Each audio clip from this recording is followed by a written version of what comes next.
everybody, and welcome to tonight's stream. As usual, I've got my two usual partners in crime, Andy from Elemental Encounters. Hello. And Sam from Life After Life TV Productions. Hello. Who's going to do us a nice little intro in a minute with a little phrase as just said that I thought was really good. Tonight we're going to be discussing darker elements of the paranormal. From demons, hopefully Andy can tell us some of the darker types of fae. Obviously, I'm going to get onto the subject of kelpies at some point. One of my favourites, and redcaps. We'll cover things like the Ouija board, misconceptions in the paranormal about what people consider dark and possibly aren't, and any questions you want to put in the chat where you've heard of various things which you consider dark, and then we'll give you our opinions on whether we think that they are dark or not. So we'll probably start off with the main one, which will be the topic of demons. Very popular on YouTube and has been for probably 18 months now. Would you agree, guys? Yeah, even longer, possible. Mm-hmm. Yeah, possibly. Yeah. Right, now as you probably all know, demons are something I don't actually believe in the Christian term of things. I do believe that there are negative entities that people mistake for demons, but on a personal note, I do not believe in Satan, Beelzebub, and all his little minions that sit down somewhere beneath our feet in a fiery pit. For me, it's all bunkum. But, you know, I don't knock anybody who does believe in them. Sam, do you want to go on to what your opinion is of demons to start off with before we go into the finer points of them? I think they're very often mistaken for negative activity, and people are very, very quick to put a label on a negative experience as being attacked by a demon. Mm-hmm. Sometimes it's out of pure mistake. Sometimes it's on purpose because the TV shows, portray that. People like Zach Bacon has a big habit of bringing up the subject of demons. It attracts the viewers. It brings the viewers in to view their productions, and that's the way. That's a lot of people, once they see something negative in a title of a video or in a title of a TV program, they'll go to it. People like this dark side, you know. Mm-hmm. But I get demons a lot coming up on the spirit box. Yeah. It's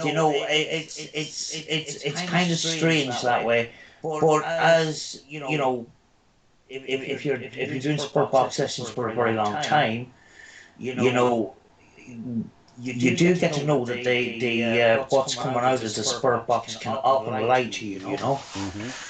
So I think having the word demon. Sometimes people have a habit of labeling everything as demon. Right. Yeah. Yeah. Yes, I do believe that there's negative attachment. I do believe that there's a negative attacks. But there's not a wide lot of proof to say that they're any one thing. Okay. Like the rest of the paranormal, there's a lot of theories out there. Mm-hmm. Have you both got your YouTube muted? And headphones? Yeah. Have you got your headphones on, Andy? Yep. Because they're saying Sam's a bit echoey for some reason. That does tend to correct itself after a while. I think it may be something to do with the NDI on Skype itself. I tend to knock Andy down a fraction. It does help sometimes to cut the echo down a bit, but I don't like to knock him down too far because he gets too quiet then. Andy, what is your just your general opinion on demons first? Right, so obviously I'm very much on the stance that you are, Brett. In religious sense, it's all bunkum. And other things are used you know, Yeah. to portray what demons really are. Right. So yeah, So you're of the opinion, aren't you, that demons are actually just the Christian, what's the word? Corruption of of what the Fae actually are. yes, You know, as a way of demonizing the Fae. That is what you believe the Ye- Christian side of demons is. yeah, exactly. Okay, coke. So we'll go on to a more general thing with demons. There's a lot of people out there who are really quick to put down every single thing that they consider negative to be a demon. Like, you know, you'll get a strange growl on the video, it's a demon. They'll be in a building and they see something dark and shadowy, it's a demon. Why do you think demons have become so popular in YouTube culture? Do you think it's an Hollywood thing or do you think it's something else, Sam? I think it's a Hollywood thing. I think it's for to attract viewers because there's a large percentage of people that are into watching paranormal content that are also into horror content and the dark side of things. Right, okay. You Andy? only, Oh, sorry, go on, carry on, Sam. Sorry, I'll you, let you o- finish. you only have to see the first comment that came into the stream. You know, I love the dark side. Mm-hmm. I think the seat's gone into the dark side because it keeps slipping down.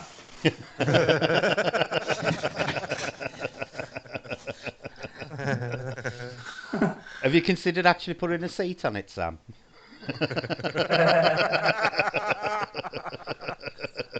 Here it goes already. Right, Andy? Right, Sam lost me with a chair, so just I, re- th- I said, why do you think demons have gained such popularity on YouTube, and why do you think everybody's so quick to attribute everything that they consider negative to be a demon? Well, I think it's just because of scare factor, in it. You know, Mhm. like it's the highest sort of entity somebody could peg Yeah. that is the scariest, the most dark, due to what we know about them via religious terms. Hmm. The one that can cause most damage to a person. That, you know, everything that we led to believe growing up, Yeah. it'd be the worst thing to encounter. So, you know, it gains popular interest, especially with younger generation, because it's, you know, pegged as being so damn scary. Yeah. ETA said Yeah, they're popular because they're clickbait for likes and views. Yep. I think Poltergeist also falls into that category. it does. You know, there does seem to be certain buzzwords that they go through seasons on YouTube where certain things are popular. Like we had the thing where Slenderman did the rounds, Zozo did the rounds, Demons did the rounds. The most recent one was Poltergeist doing the rounds, and if you notice, they are all negative aspects of the paranormal. They're all what is considered more of a darker nature within the paranormal. Do you think people actually like the thrill? Do you think it's more of the jump scare culture on YouTube Yep. that is making Yeah. them so popular? Yep. Right. Yeah, Okay. I think a lot of the viewers of the paranormal are looking for the terrifying aspect of it, which is very often staged. You Mhm. know? Jason says my favourite films are possibly demon films, and he's forced to watch them. Actually, my favourite horror films are the Alien series, Jason, and Nightmare on Elm Street. You know that. None of which have got demons in them. Joanne says, unfortunately, these folks that think everything is a demon also think holy water dispenses them. And this is another. That's a very good point, Joanne, because It again, is.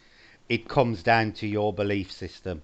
You know, I don't believe in sage and I don't believe in holy water or anything like that. I believe that, and you know, I always quote my fart spray quote of, you know, if you believe fart spray will get rid of negative energy in your house and you believe it's enough, I believe it works.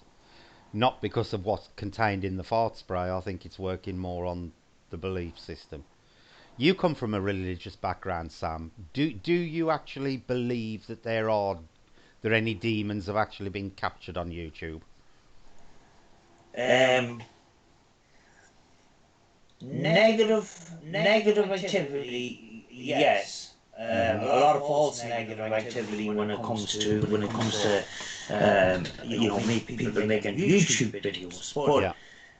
negative activity does exist. I've been attacked twice, Right. and believe me, the last thing you want to do is take up a camera and start filming it. Right. Okay. Because the attacks that I had made me sick for a very long time. Mhm. On the two occasions. Yep. Now. You know? Yep. I know what your answer's going to be, Andy, because it's going to be the same as mine. Do you believe anybody's ever captured a demon on YouTube? Nope. No, me neither. Solely on the fact that I don't believe they exist. I do believe that people have captured like I say, the negative entities, for want of a better word, but I personally do not believe that a demon has ever been captured on YouTube. So, leading on from demons, but in the same vein, what is your opinion on exorcisms, Andy? Right. So, for one, you know, you've got a good outlines of can you really get possessed? Yeah. You know, I'm very skeptical on it. Right. So as for a priest being able to drive something out, Mm-hmm. even if you could get sort of manipulated, I'll use that word. Right. An entity being able to manipulate you. Mm-hmm. Then anybody thinking they've got power to be able to move something like that away or get rid of it, and no, I don't think it's possible at all. Right. Okay. So what would you think? What would you think would be the only way of getting rid of it then? Or do you think it's possible to get rid of it if you're in that situation? If you're in that situation, you see, I'm one of them people that's I don't think cults are straightforward as there's somebody manipulating me, wants to do me harm. Mm-hmm. You know, it's all about perception and what your perception is and what it's doing. Yeah. You know, I always like to look at deeper picture with stuff if I can. There might be more to it than it just wanting to take your soul. You know what I mean? Yeah. So, yeah. I don't know. See, I'm of the opinion that it probably is possible that things could attach to you. And I'm not saying demons for whatever reason. I don't know. Could they be attracted to life force? Could it be energy? I couldn't say. Nobody knows for certain. But I've never understood this thing where people say only Catholic priests can shift them and deal with them. Because for me, this idea of demons has only been around in the form it is now for 2,000 years with Christianity. Mm-hmm. So, and we know there has been negative spirits, shall we say, or entities long before that. You only have to look at Native American folklore and history to see, they believe in things like the skinwalkers and stuff like that, and a lot of those were considered negative. Mm-hmm. And they considered that their shamans or shamans, however you want to pronounce it, shamans to me, could get rid of them. Same with voodoo priests. I can't understand. And again, I think it's this Hollywood thing because of films like The Omen and The Exorcist, that things like this have become very popular culture within the paranormal community, and particularly so on YouTube itself. Right, Sam, what we know you're religious. What is your opinion on exorcisms? Well, I'm not religious, but I'm spiritual. But I actually was at one exorcism, and the guy that we took to have the exorcism didn't actually know that there was something wrong with him. it was only when he went to sleep at night that he started growling and making strange noises. And I actually had to move out of the room and get a room of my own. Yeah. And it was actually the people that owned the house. I spoke to them, and they says, we'll talk to this guy and say he wasn't aware that this was happening to him. And the people of the house says, we know somebody that can sort of help, and it's a priest. Would you be willing to do that? So we took him. We took him to the priest. I was there. At one stage, the guy started shaking and burst into tears. And after that, he just felt like a whole weight was lifted off his shoulder. And when he went to sleep a number of nights afterwards, absolutely nothing. He slept like a baby. So was this a Vatican-sanctioned exorcism, Sam, or did they just drag him to the nearest priest? It was a priest that was trained in exorcism. Right, but because it's my belief, as far as the Catholic Church goes, that they have to literally be sanctioned by the Vatican itself. Yeah, they have to be trained, but actually the Catholic Church have in recent times put more priests through that training. Right. So do you think that the Catholic Church itself believes there's an increase in these so-called demonic possessions and stuff like that? Possibly, yeah, possibly. It's a tough one. I was very skeptical of it. It was before I started. Investigating the paranormal, and it was after the time I was doing some ITC stuff. So I wasn't into the paranormal at that time, but we wanted to help the guy. And we're just amazed by the results. The guy wasn't aware that anything was wrong.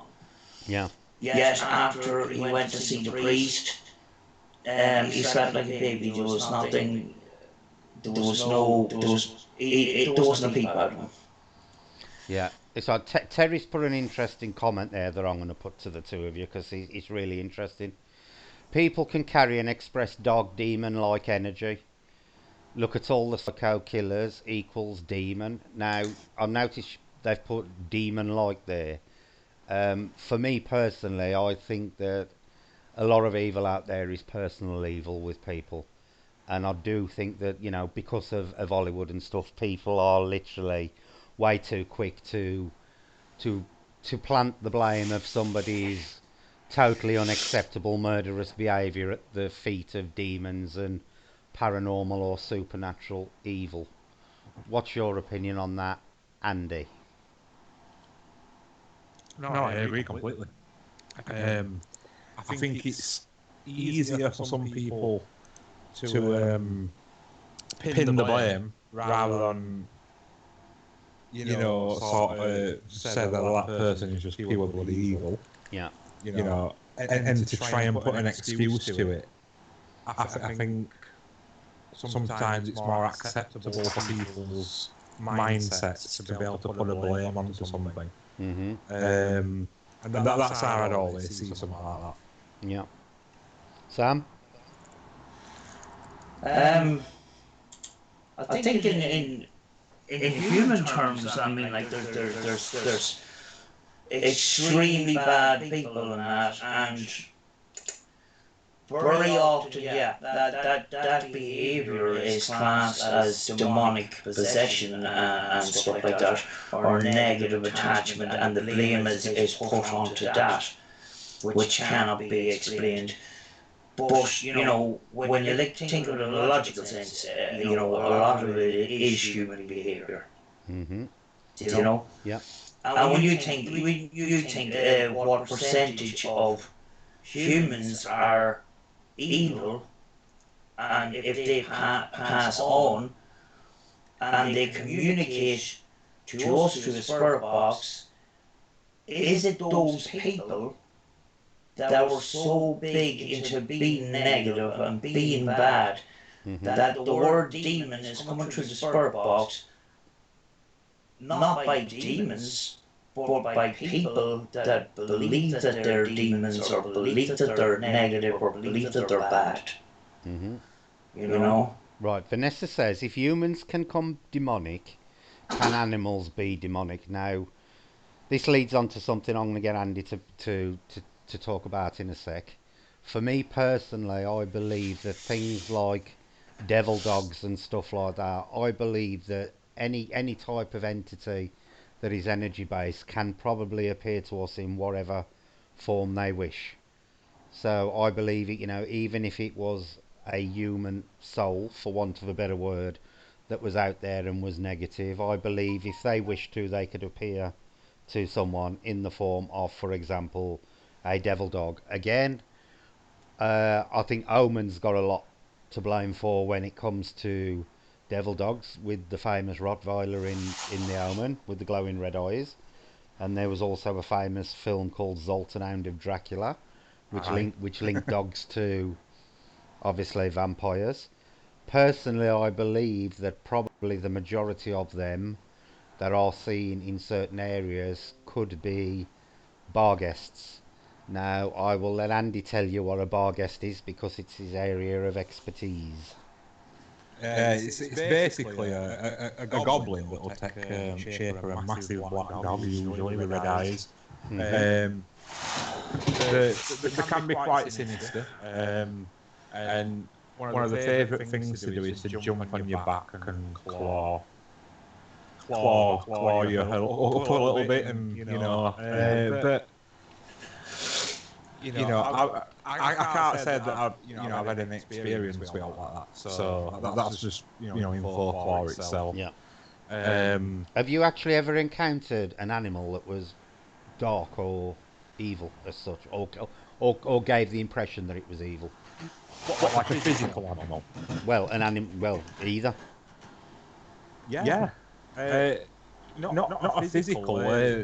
We come across three sets of glowing eyes in these woodlands now. When you say that, these were actually low to the ground. Two on them more, and one more further up. Mm-hmm. I've got a photograph of them. I've run it through that software that puts light back into stuff, and you can actually see that there are mass around them, and one of them's actually got what looks like teeth. Like it's snarling kind of thing. Mm-hmm. And there were quite a fair few ones that saw these eyes. One of them moved on top of the other one, like it were looking to the side at us. Yeah. And all I got in my head, what American werewolf in London, skulking underground Yeah. towards that guy that's running off from it. And I just said to everybody, we need to go. We need to go now. Yeah. And this were up at Ferguson Tunnel. And I got a negative feeling off that, but I think, from what I know now, it weren't meant to be negative. Yeah. See, It's our own defence that goes up. I'll think things like, particularly with animals, Andy, I think they are probably guardians of certain areas, and by their very nature, they generate this aura of fear to drive people away. I don't think in nature they are actually dark. I think it is a defence mechanism for them to do the job that they're there to do. Exactly. Yeah. Sam, have you ever encountered any dark animals while you've been out and about? No, but Ireland is full of black dogs. They call them demon dogs. Right. One of my locations, which is Sharon Rectory, is supposed to have a demon dog, and I was in the middle of filming our investigations that were all sort of stick the camera on and just leave it there and do your thing. And one of the investigators says, there's a demon dog here. And I go, oh, spirit dog.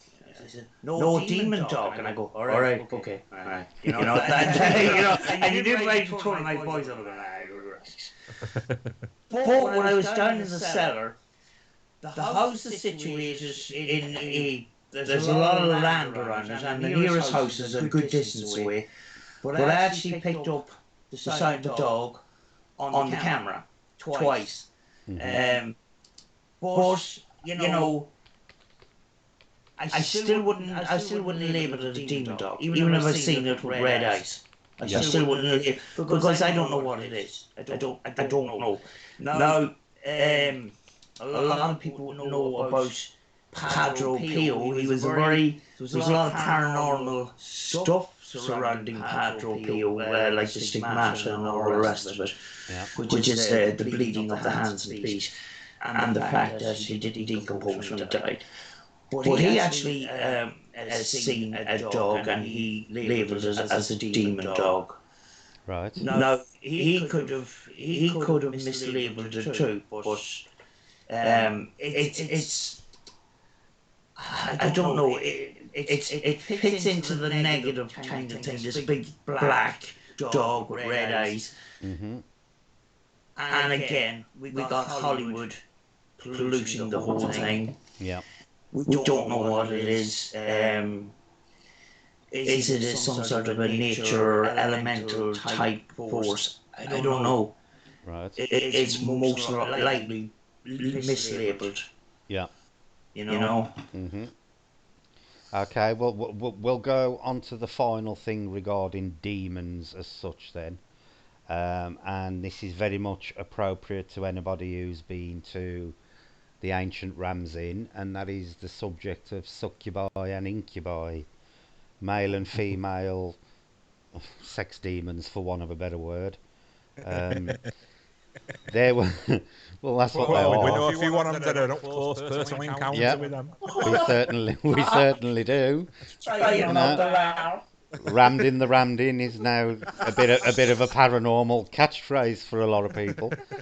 I'm scared. I'm scared for life after seeing that. Right now, John, the old guy who used to own and let people into the Ramsey, used to claim that he was regularly sexually assaulted by a succubus on his sofa bed where he used to sleep. I don't know whether I actually believe the claim or not. I do genuinely believe that he believed it. They're a very interesting form of the darker side of the paranormal, because they are said to, again, they are basically a psychic vampire as such, but they use the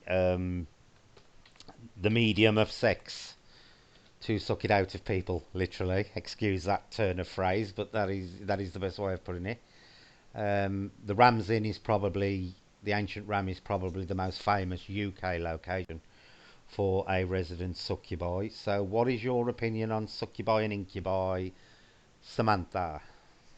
Right, we're going back to the guys that owns the Ram Inn, and he's getting sexually assaulted on the sofa. Yeah. He needs a new sofa.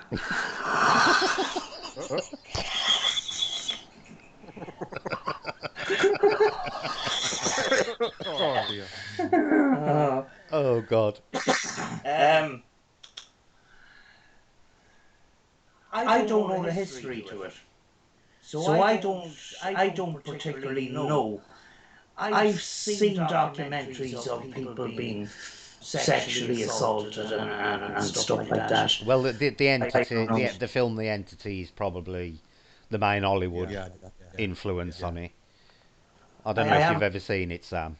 I haven't seen any of these. Right, it is apparently based on a true story of a woman who was consistently, or claimed to be consistently, raped by a spirit every night in her bedroom. When it was investigated, it was claimed that it was an ex-boyfriend of hers who died, who was manifesting in a bedroom with these two little, whatever they were, assistants who used to come and literally pin her down and get her into the right position, sort of thing. But that is the main Hollywood influence on succubi and incubi. Sorry about that. Carry on. I just thought I'd fill you in on that little tidbit.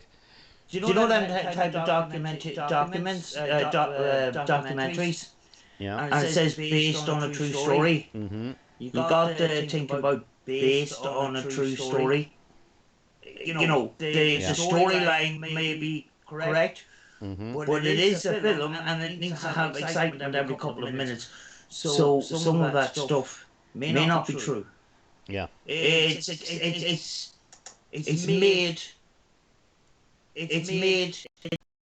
purposely to attract viewers. So it's not an accurate documentation on these events.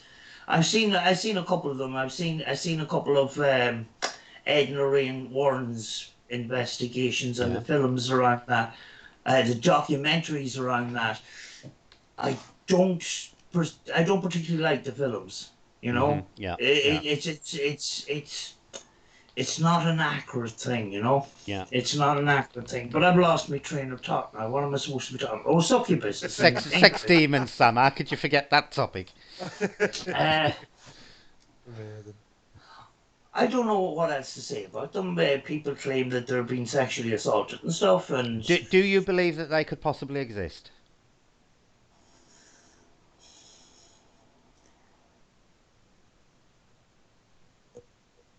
uh, pure honestly, Yeah. Go on, no, honest, totally honest answer.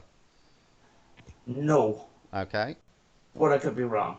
Okay. See, I believe that they are an entity, but I do not believe that they are demonic, and I don't necessarily believe that they're evil either. I think they're more. It's more driven. It's more of their nature to do what they do rather than for any evil intent. Andy. Yeah, well, they are classified as part of the fae realm, to be fair. A lot of folklorists do include them in that. Um, as for do I believe in them, I don't know. Because, again, partner up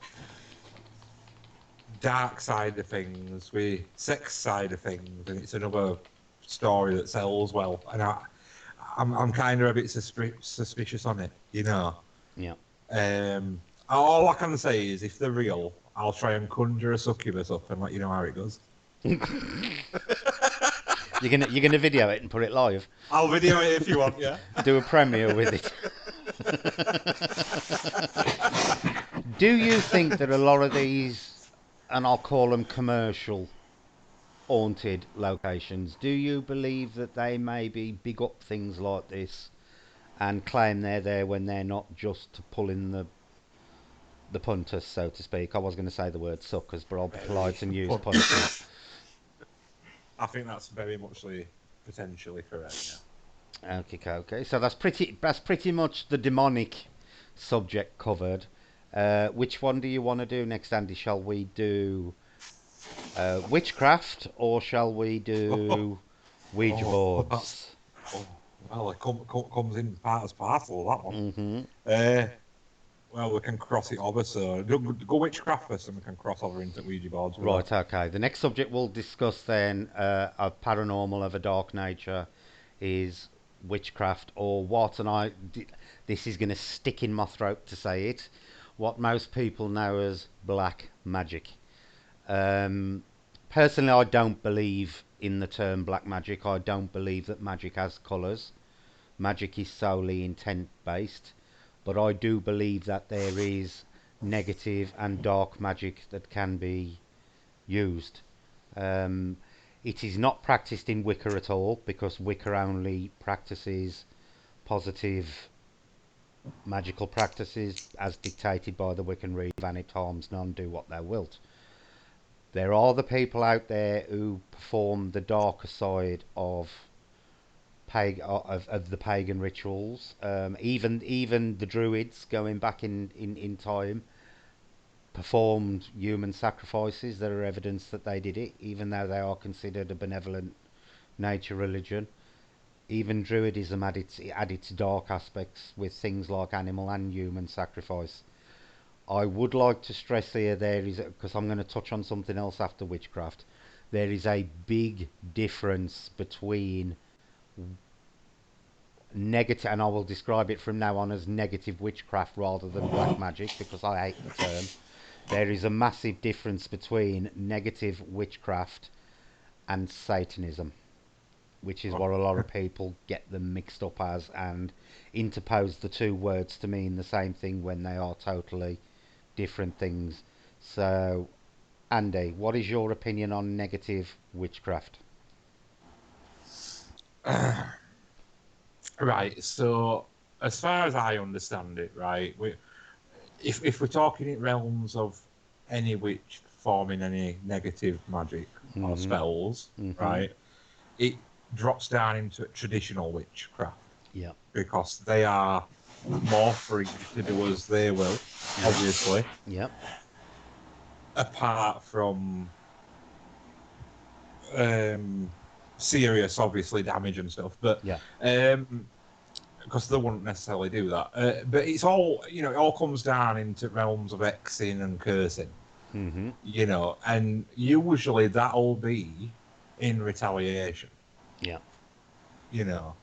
And anybody can curse anybody. I mean, we do it today without even Oh, noticing. of course we do. Just throwing out a verbal slur at somebody. If we've seen some, like, say, if I see somebody drop litter and I go, "You dirty beep beep beep beep beep," you Mm-hmm. know, I,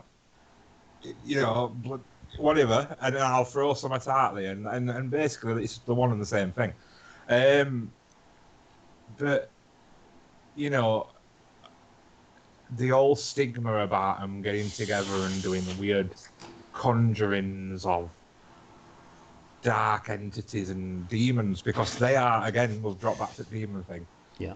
It is seen that that's what they do, and they really don't do all like that. Mm-hmm. You It know, must be stressed that pagans do not entertain or consort with the devil in any way, shape, or form. yeah, The devil yeah, is purely a Christian anti-God sort of.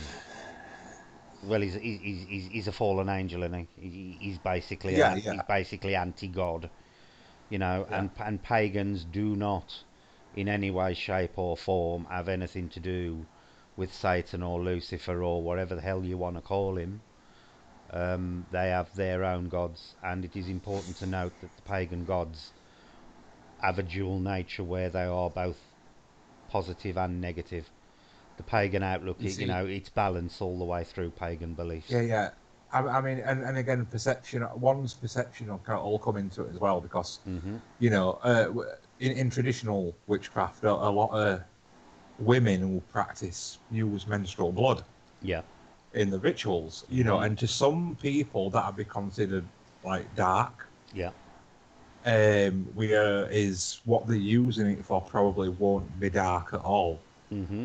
So it is perception as well of the Yeah. individual. Yeah. You know, So right, something's just popped up on me, bloody thing. Right, Sam.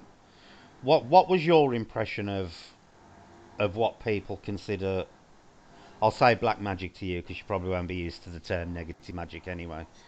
So, Well, like Lindsay or John says in the chat there, I prefer Quality Street.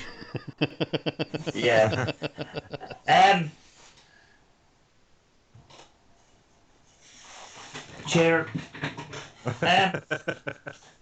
Do you know this thing about magic? Now, I'm. This is out of my thing that I work on. Um. I'm very skeptical of magic right. of any kind. Hmm. If somebody can prove it to me, that I what do you call it, I'll change my mind about it. But this stuff about That is a perfectly fair comment, Sam. do you know this thing about potions and stuff? Yeah. It's a little bit over. It's a little bit out of my. It's a little bit out of my realm of Comfort. or yeah or understanding to that matter. Hmm. Yeah. what is it? What is it, Sam, that you believe that they would be doing in general by performing magic? Um. Putting loads of herbs into a bowl and stirring them, and then using it as a love potion or something. All right, yeah, Okay. okay, So okay. Do you know? you've got the typical non-pagan viewpoint of witchcraft, Sam. Don't worry. There's millions who've got that viewpoint. Honestly. Yeah. The casting a spell. I it's a little bit over my head. Mm-hmm. But we all let off energy, and like as Andy says, you can call somebody a bee for throwing litter on the floor, Yeah. and it angers you. You're casting that energy out. You Yeah. know. Yeah. Yeah. That's as far as I go with this line. Mm-hmm. I don't Yeah. the voodoo and stuff like that. It's a big thing in some countries, Mm-hmm. but it's often seen as a negative thing. I do believe it's supposed to be actually more a positive thing than a negative Yeah. thing, because We'll touch on voodoo in a minute. negative cells, Yeah. negative cells. Um, do you know you got these little dolls that you put pins in and stuff like Yeah. that. I've seen reconstructions of paranormal events which I find a little bit difficult to believe. Right. I'll, They're actually called puppets in witchcraft and voodoo dolls in voodoo. yeah. Can I give Sam an example of Yeah. something I Feel free. Right, so I'm going to give you an example of something I had to do, Sam. Right, I think I know Right. what you're going to so say. yeah, so basically, this is very basic stuff, but I have come across somebody who has basically self-appointed a war with myself. Right, another person like me that's into all paganism and witchcraft and stuff like that, and this I felt like this person were doing stuff to wear me mood down a little bit and try and get to me that way. So what we did, we created what like Brett's just talked about, a puppet, a doll of this person, right, with the photograph on the face. It were very specific. Some say not to do that, but we felt it was the correct thing to do. So we bound it up with string and put a spell inside it, to say that anything that this person sends out negative towards us, it deflects straight back at him. Yeah. Yeah. Mm-hmm. And the latter end of this spell was to say that I do not want any more personal contact with this person. It doesn't need to be in my space at all. So that then were put into a box for 2.5 weeks with a mirror looking at its own face. So, deflection, it's seeing itself kind of thing. Then we unbound it and released it at a tree that we work with and give all as remnants. So we broke the stick down and everything, untied it, took all paper off and burnt that into ash and released that into air. So, as it stands, I have not seen or heard from this person for 4 months, Right. which is really, really cool. Yeah. Sam's sitting there You thinking, I know, still don't believe you. oh no, No, it's fine, it's fine. no. It does remind me of something that I did and something that I done with somebody else, which was, there was somebody I knew that was full of troubles. They were always thinking of the negative. They were always thinking of this. They had a poor me attitude. Mm-hmm. And I got them to write down everything negative about their life. Right. And then I asked them to bring it out. And they had this ash bin, and I asked them to burn all those negative thoughts, all those pieces of paper in the ash bin. Mm-hmm. And then after that, he felt a load was lifted off his shoulders. And I says, well, now you just move forward. You leave all your negative stuff behind. Don't bring it with you. Don't carry it with you. Would Mm-hmm. that be considered a spell or a psychological thing? Probably both. Both, I would say. Yeah. Because I done it myself, and I buried all my troubles in the front garden in a little wooden box. Oh, Sam, don't tell your priest what you've been doing. You'll get in trouble. Yeah, it's definitely both because, Yeah. like, Yeah. like I said to Becky when performing that one we did, I says we've got to be logical and scientific about it, and said that we've got to help ourselves and not put ourselves in a situation with this guy as well. Yeah. you know. So there's both the actual physical part of it that you've got to help yourself, as well as, you know, hoping the universe is going to provide everything for you. Yeah, yeah. So yeah, there's both involvements, Hmm. definitely. Yeah, I would say it's elements of both. Yeah. Would you consider putting loads of positive things like fairies and mermaids and stuff like that? Would that be considered as casting a spell in the home of positivity, sort of thing? Or would you consider that a psychological thing as well? For me, Sam, I think you would have to, you're saying fairies and mermaids. Now, not all fairies are pleasant. There can be Yeah, some quite vindictive ones. I think it has got to be things that you consider to be positive. If for example, if you loved the alien queen and you thought she was brilliant, you could fill your house with images of the alien queen, and she could do exactly the same job as what a fairy or a gnome would do for Andy. Yeah. yeah, yeah, Andy, Yeah. I think that Definitely. when it comes to the spells and stuff, there has got to be that personal investment in it. Because most people, some people may not see fairies and mermaids as positive. Because mermaids, believe it or not, have got quite a nasty reputation of drowning sailors. So, if you ask, a 6-year old who loves Disney, they will tell you, mermaids are lovely and positive. If you went to the coast and asked, a local sailor, they would probably tell you that mermaids were not a positive aspect. So I think that is why it needs to be a personal thing regarding, um, what you use.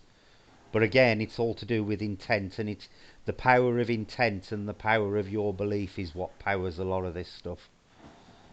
yeah. Maybe that was a bad example. Well, let's say flowers or. Yeah, but it was a good example for you because you see fairies and mermaids as positive. So for you, that would work for you.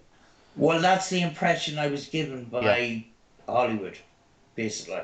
Mhm. But it is a nice positive Yeah. thing. But at least they didn't negative, they didn't demonize it like they done with the actual general paranormal. Mhm. So, they went the opposite way with the fear element. Mhm. See, Jackie's put an interesting comment there. I was enraged by a friend who did me wrong. I got so bad that I saw this person. I felt intense rage. I visualised a ribbon connecting us and large scissors cutting the ribbon. Now, see, Jackie, that would still be an acceptable thing to do even within Wicca, because you are not doing actual harm to the person. All you are doing is is, Severing is ties. severing a Yeah. tie. So Yeah. that would be considered acceptable within Wicca. That would not be considered a dark act in any way, shape, or form. That like Andy just said, it's a severing of a ties. It is not physical harming. If you visualise stabbing the scissors in the heart, then that would have been an entirely different matter within the Wiccan framework, anyway. But within Wicca, that would be an acceptable thing to do because even things like hand fasting ceremonies, which are like similar to a Christian wedding, they are not necessarily for life. They can be for set periods of time and then they're severed. So severing, even within the boundaries of Wicca, severing of things is not considered a dark thing to do, as long as you're not severing life or severing something that goes against a person's well-being. Right, Andy, shall we touch on the Ouija board? Hang on, before we do, I'll just bring another comment. I noticed James earlier said in the past there was a big thing with witches where the evil eye and X's and curses and stuff like that.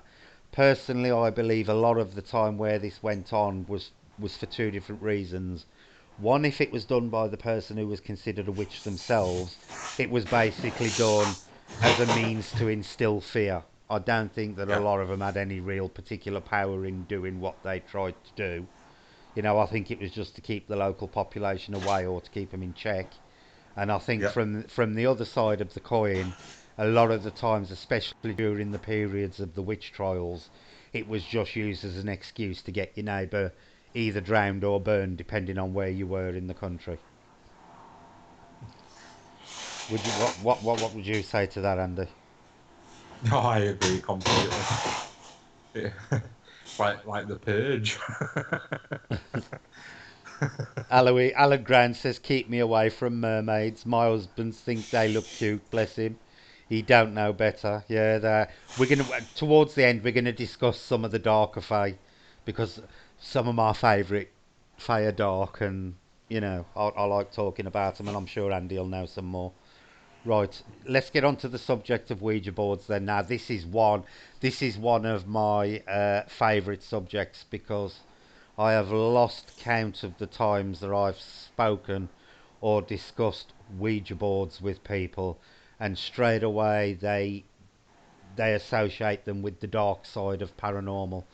They are always associated with negativity, and they are all associated with demons and bad spirits.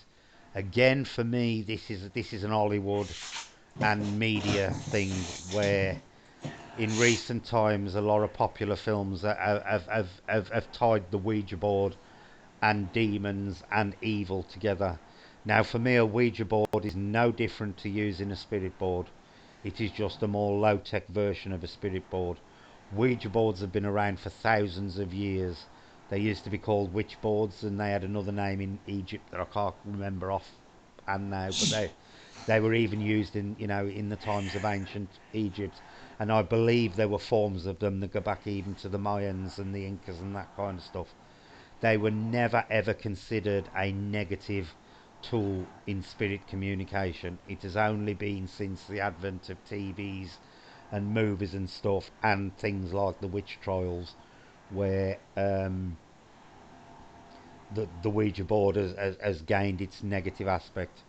For me, they are neither negative or positive. I personally have probably only ever had two that I can think of negative occurrences on a witch board that were only mild negative. I've never had an overly negative experience with a witch board at all. Most of my interact, and I've used them for over 30 years on and off, and I can honestly say I've only had two very mild negative or what I would consider dark encounters with anything I have spoken to or communicated with on a Ouija board. Right, for this one then we'll go to Sam first. What is your opinion of Ouija boards, Sam? Using them on your own, what they attract, blah blah blah. I work with a team that uses a Ouija board and uses the automatic writing with the planchette with the pencil in it, and there's marbles underneath it and stuff. Mhm. I've been asked a couple of times, did I want to join the Ouija board session, and I said, no, you're all right. Mhm. But I did say, only way that you're going to get me to use that Ouija board is that I am blindfolded and I'm using it on my own. The thing I don't trust about the Ouija board is the human aspect of it, Yeah. and sometimes the subconscious mind, similar to sometimes the dowsing rods. You have the dowsing rods in your hand and you're asking yes and no question. This is yes and that is no. Mhm. Sometimes you're expecting a yes answer in your head, and subconsciously you'll do that. And next thing, the things will cross. So I think a similar thing can happen with the Ouija board. Now, the only way I'd be interested, and it was in my head a long time, is to put an Ouija board into some sort of basin with a bit of water, Yeah. and instead of the planchette, have this little ring. Mhm. And Bob's your uncle if the spirits want to spell out their name. You could also do it, Sam, with you know the experiment you used to do at school where you put a needle on a piece of blotting paper and stick it in the water, and as the blotting paper sinks, the needle floats. Yeah, You could even use that and then see if the needle moves around the surface of the water. yeah. And that way it ain't touched. As you can see by the comments already, Ouija boards are a very controversial topic. Nikki Terry and Joanne B are all saying they wouldn't touch one with a barge pole. But again, I do think this is what has been taught via a lot of the media. Sorry, Sam, carry on. I would be interested, but it's a little bit too much out of my price range. The device that least dear I bought from Paranologies, which is a static type of electronic Ouija board, where the Ouija board is a circle and it spins around on a motor Hmm. that is it's computerized, or it is controlled by static or EMF interference around it. Okay. You know, if I had one, I would use that as an experimental tool. But the physical Ouija board, I'm not really that interested in it, especially when it comes to the human aspect of it. You just like your gadgets, didn't you, Sam? I do, but you know, like everything, you have to sort of back Yeah. that gadget up with something else or But whatever. You it's know. good the fact you're saying you're thinking of ways to actually eliminate the human interaction thing of it, because there are ways that you can actually do it without touching the planchette or using something alternative to do it with. So and that is even with a very low tech normal board that you can do Yeah, it with. the human unconscious mind is the thing that I don't trust in at all. Hmm. Even if a team, a good paranormal team will not lie, will not fake, will be trusting towards each other. Yeah. But the unconscious mind Yeah, I totally agree with you is, on that respect. yeah, You know. that's the only. Even though the Ouija board's been used for a very, very long time, Yeah. way before our electronic devices Oh that yeah, are. there's history of Ouija board. It goes back thousands of years, so in But various forms. as far as the Ouija board's been haunted, um, why is my spirit box not haunted in that case? Hmm. And like the spirit box and the Ouija board, the thing I don't trust about the spirit box is the human aspect of it. We're trying to get words from human voices, and that's why lately, with some help, a person she's contacting me every day and getting me to do different things, was to try and slowly but surely try to eliminate the radio signals that were going in to take away the human aspect of it. But so that's the way I would see Ouija boards. Okay, Coke. Andy? Well, I love them. Yeah, I always have done. But I'm going to be brutally honest. yeah, go on. I'm going to be brutally honest and say that, in all honesty, it's not often that they work properly. Hmm. We've been sat with one for hours and Yep. nothing. Very, very, very rare that you get it going and it makes cohesive sense. Yeah. Very rare. Yeah. And in that respect, anybody that are using pulling the demon aspect of what we're talking to, like Zozo and stuff like that, Yeah. I'm very suspicious of, not only one because Zozo's not actual real demon, Yeah. as known, it's in it's listed alongside bloody Zool from Ghostbusters. Yeah. Well, for anybody who wants to research Zojo, you can actually research it right back to the post where he was created. Yeah. Literally. But like Sam said, it's the human aspect. You've got to trust that person who was doing it. So I'm just laughing at Andy K's comment. My mate got a Ouija board, Matt. He came home in the rain the other day, and by the time he'd finished wiping his feet, he had summoned 3 demons. Would you or have you ever used the Ouija board on your own, Andy? I have, yeah, plenty of times. Yep, so have Usually, in a private sense, that's where I'd mainly trust it. Mm-hmm. Because I am looking for my own communication, my own answers on stuff. So if it were moving, that's cool. you know. But I'm suspect when I'm doing them with other people. I really am. Yeah, I'm exactly the same. Yeah, Yeah. you've got to. Yeah. You know, but we've been discussing lately on ways we can do it where we don't actually touch it. So Yeah, that'll be interesting to see if we can get that sorted out. You know, and we'll try a couple of the ideas we've been discussing lately to try and get a touchless Ouija board up and running. yeah, So you know, just to see. See, I've used them since I was a kid. I think I was probably 12 yeah. Same, yeah, when I yeah, did the first one. You know, I'm going back 30 odd years, yeah. 38 years, and I can honestly say I've never had an overly negative, and I know people have had negative what's it with them, but I do believe, like the spirit box, it's all to do with your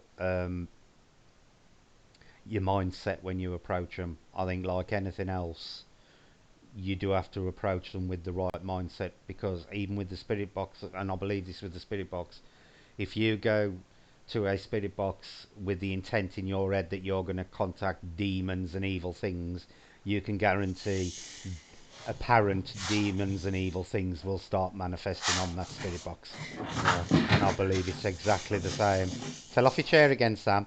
And I Yeah, did believe you it's. see that? It just went down itself. You've got, Poltergeist activity, folks. Yep. yeah, you've got an haunted chair there, Sam. There we go, folks. Poltergeist activity live on the stream. I have a You know, chair. I do believe that a lot of it is to do with your intent, and I do believe that whatever we're contacting does pick up on that in some way. And that, you know, if you go there with darker thoughts, darker things are what you're gonna get coming back. I really You do know, believe that. you know what I've been fancying? I've Go been on. fancying making a board but with rune language on instead. Mhm. That'd be quite nice, I think. And Yeah. trying to do a planchette but out of an agstone. Yeah. Highly polished so it slides like a planchette does. I Mhm. think that'd be quite nice. Yeah. You know, there's a number of ways you can do it, and people have done it before, like where you have the actual questioner of the Ouija board and the operator of the Ouija board in separate rooms. Mm. You know, so you can have the people sitting there actually operating the Ouija board in one room, but the person asking the Ouija board the questions could be sitting next door. And then you have to tie up then if what is coming through on that Ouija board is, you know, genuine or not. Jackie says, I believe it should be able to not touch them. Maybe in a circle, sending healing energy to the spirit, asking the spirit to move them. The thing is with that though, Jackie, a lot of people are under the impression it takes a lot of energy for a spirit to move something. If you'd got to have a long term um, conversation with a spirit, I think you'd need probably a smaller object than a planchette to be moving on the board. I think that's why Sam's idea of having something floating like a needle would be a good idea. It's a it's a smaller item that should be moved easier. I, I have another idea. Yeah, go on. I, I have another idea. Right, you take a round ashtray Yeah, and fill it up with water as far as it can go, yeah, and then have a round disc with all your letters and stuff on it, right. and a pointer on the ashtray, and this little disc floats on the water. Mhm. So, and if they want to spell out something, they spin the disc around to the little pointer on top of the ashtray. Yeah. So the board itself turns around in a circle or in a round bowl or whatever. Mhm. And just have a round floating piece of wood or plastic or whatever, just the right size to the bowl, just sitting in nicely so that it can just turn freely. Mhm. That would take out the human aspect of it too. Yeah. When we're off air one of the days over the next week or so, Andy, me, you, and Sam will get our heads together and see what we can come up with in regards to a touchless Ouija board and see what we can come up with. Okay, okay. You know, that'd be a good idea. Right, well, that's pretty much the Ouija board. Like I say, from my own personal opinion, I don't believe it's dark or evil in any way, shape, or form. I don't believe it's a portal for demons. I don't believe it's a portal for negative entities. I think just like the spirit box, it is a means of communication open to all forms of communicators. I do find it funny when people sit there saying, "Oh, I'd never do a Ouija board on my own," and then sit there and happily do a spirit box session on their own. Because for me, you're doing exactly the same thing. And who's to say you're not letting things through with your spirit box? A spirit box is opening exactly the same kind of communication lines that a Ouija board is, just on a more technical level. Do you want to sum anything up on Ouija boards, either of you two? No, I think you covered it. No, I'm good. Okay, okay. Right, shall we move on to some of the dark fae, Andy? Can do if you want. Okay, okay. Right. Now, the fae have got two courts, the unseelie and the seelie. Now, the main thing to note here is a lot of people, and this is a big misconception with people who follow the fae or have started following the fae. They believe that the seelie court is a light or positive group of fae, and the unseelie are a dark and negative branch of the fae. This is not true. Would you agree, Andy? Yep. The unseelie court is not in any way a dark court or an evil court. It is basically just a group of fae and elementals, I presume. Do they allow elementals into the group, Andy? No, they've got to be completely They've got to be neutral. complete. Yeah. They are basically just various members of the fae who do not like to interact with humans in any way, shape, or form. Yeah. Whereas the Seelie Court will interact with humans, but very much on their own terms. Even the Seelie Court is it's not a two-way balanced communication by any way, shape, or means, is it, Andy? No. They're very much dictated by their own dictates rather than what is necessarily good for humans as well. Um, my two favourites of what would be considered the darker fae are redcaps and kelpies, and they are my two favourite. Kelpies. You love your kelpies. I love my kelpies. Right, redcaps are normally associated with castles and ruins. They're considered a member of the goblin family, I believe, Andy. Yes. They are often described to be anything up to 4 feet tall, normally wiry but extremely strong for their size. They traditionally carry either a large battle axe or a scythe, and they are extremely bloodthirsty when it comes to human beings.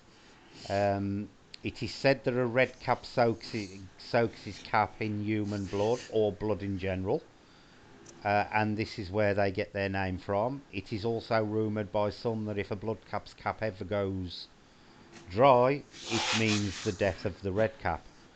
They are also known to prey on other members of the Fae, so they are considered quite murderous.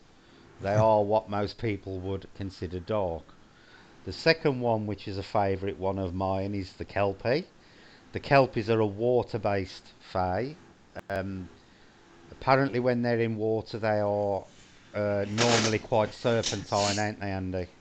Mm-hmm. With seaweed for mains. Their favourite ambush tactic, again, they are considered another human killer, is to come onto land at the shores of rivers, lakes, and sometimes the sea, and transform into extremely attractive horses.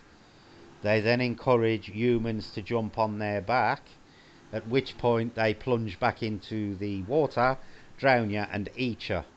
The other favourite attack of theirs is pretty much like a crocodile, where they will lurk at a water's edge, and as soon as a human comes down close to the water's edge, they will seize you, drag you in the water, promptly drown you, and eat you. Right, Andy, do you want to cover some more of the dark fire while I quickly run to the loo? Yeah, no, it's only two, well, three. I'm gonna really speak about here is goblins in general are always considered quite malicious. They have got a good side to them. You know, you can sort of have good interactions, but in general, they'll just be a little bit arsehole-ish. Then you've got what are known as dark elves, but the dark ones are usually accompanied by a light one as well. So think yin and yang balance. They are the ones that a lot of folklorists believe we are seen as shadow people, or hat men and stuff like that. And it is noted that they try and enter into your dreams a lot. And that is from a belief system in folklorists that when you get sleep paralysis, you'll see dark figures in your room and stuff like that. Can be quite negative feeling. And other one is boggarts. They can be quite nasty if crossed. They usually tend to live out in marshlands and stuff like that, and they're just very territorial. They just like to be left alone. But yeah, Brett covered the murderers too. Yeah, in Ireland a long time ago, parents would put a cinder from the fire into the pockets of their children Yeah. to protect them from the Fae.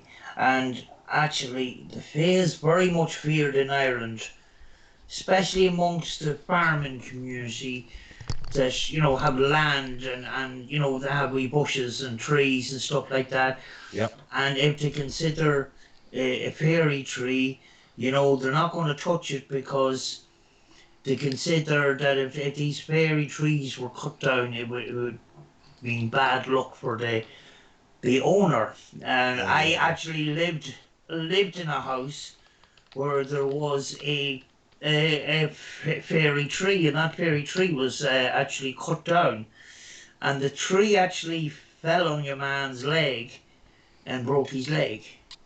Right. So they considered that little spot in my garden in the village as a very negative spot. You don't go near it and that, you know? Mm-hmm. And it is still very sort of superstitious. The people, you know, I go into the post office to collect my money and that, and oh, you live in that house, don't you? Do you know? Oh, it's bad luck in that house. A You bit know, like living in Amateurville.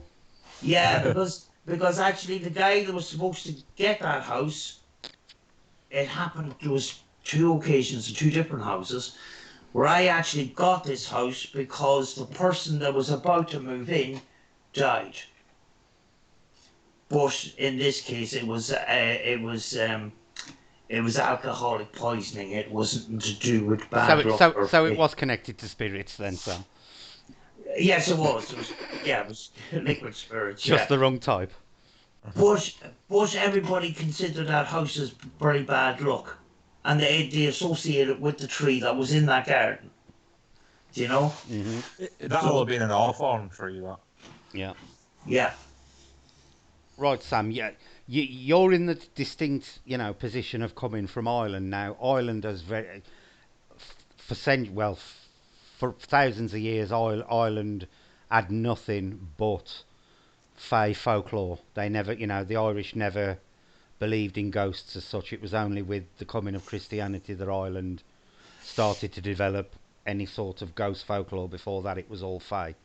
But the Fey are all actually treated with quite a lot of suspicion by the Irish, and they are often seen as a negative thing. What is the general opinion of the Fey as a whole in Ireland? Are they considered more of a darker force than a lighter one? From reading and from stories, yeah, the Fae was considered a not what you see in the little books that you read to your children. Mm-hmm. As the complete opposite, and actually had a lot of people in fear You know, a Yeah. lot of people in fear. When you consider, you know, the parents who put the cinders into the pockets of children to protect them from the elementals or fae or whatever, you know. Mhm. So you know, the fae is not considered uh, the good, the good that is portrayed in children's books and stuff like And that, which and is and Disney. manufactured. Yeah. Yeah. Right. Through the veil says, are there really leprechauns in Ireland? And did you want to answer that one? There's leprechauns all over the place, not just Mhm. in Ireland. What a lot of Uh, people don't actually realise is they actually originated in Scotland, not Ireland, but Ireland seems to have adopted them. Go on, Sam. What were you going to say? there was a there's a skeleton of a leprechaun. I don't know who has it. I think possibly is in a museum. And if it is the real thing, it does not look like anything from St. Patrick's Day. In fact, it looks really, really nasty with big, massive teeth and everything. It could be manufactured. But I think there was a shoe found in on a mountain in Dundalk, a tiny shoe. That's the one. And that's up near where Philip lives, actually. Um, some mountain up there, a tiny little shoe. And actually, you know, it looked like it had been worn because the bottom of it was worn. Somebody has that shoe as kind of It's family heirloom, I it's think. yeah, Yeah, yeah. yeah. You And know, I haven't researched it, but I've heard of it. Yeah. I have actually said that I would marry that guy's daughter to get out of that shoe. yeah, I remember you saying that. Just so I could get the shoe. So that is pretty much what the Fae are. You know, which ones of the Fae are considered the main ones. There are many more that are considered dark regarding the Fae um, in various countries. But it is interesting to note that Ireland, which was really the centre of Fae folklore in the UK, do actually treat and view the Fae as quite a dark, malevolent force, even though a lot of them actually aren't. Right, shall we move on to shadow people? Yeah. Right, Dan, what is your opinion on shadow people? Are they evil? Are they good? Are they both? I don't know. I have been shown a photograph that I was given by a family member of a place that I investigated. Investigated a family home, and the shadow person that I seen was, I don't know. It was very. It was very. I don't know what way I would explain it. It didn't look like a human shadow. It looked very sort of slender, and the shape wasn't quite right. But this kind of activity has been this family has been has had sleepless nights with this kind of activity in their home. So you know, don't know what it is. There's a lot of there's possibly a bit of mislabeling along the line, along the way. You know, we're talking about demons and stuff like that. Very Mm-hmm. often, the shadow person is classed as a because it's dark. Is classed as a demon. I don't necessarily I wouldn't necessarily label it, but certainly the photograph the family member I do trust her in that, and certainly not something you want to have in appear in your bedroom, you know. Mm-hmm. Andy? Well, I touched on this as we were talking about something darker fair. Some folklorists and some people in which pagan realms believe that the dark elves are what we see as the shadow people. Right. They're usually always accompanied by a light elf as well. Think yin and yang, they always come in a pair, but you'll genuinely only ever see the darker version. Probably something to expect from a light, seeing a big white bright light would be a lot harsher than seeing a shadow. But yeah, apparently they try and enter your dreams, and they think this is why you see the shadow people when you're having sleep paralysis. Right. And apparently they're not extremely malicious, but apparently if you let them do it, don't panic while you're having paralysis. Apparently you can have some rather interesting like dreams. Okay. See, for me, I don't necessarily consider shadow people as evil, because there are a lot of times where they appear and they don't actually do anything as such. For me, I think it is a lot of them are probably more where something is trying to manifest and it ain't achieving what it wants to do. I think some probably are negative and appear that way because they know dark, shadowy figures are going to frighten people. But I do think a lot of the times they are probably something that is manifesting in some way, shape, or form and not quite being able to achieve what they want to achieve.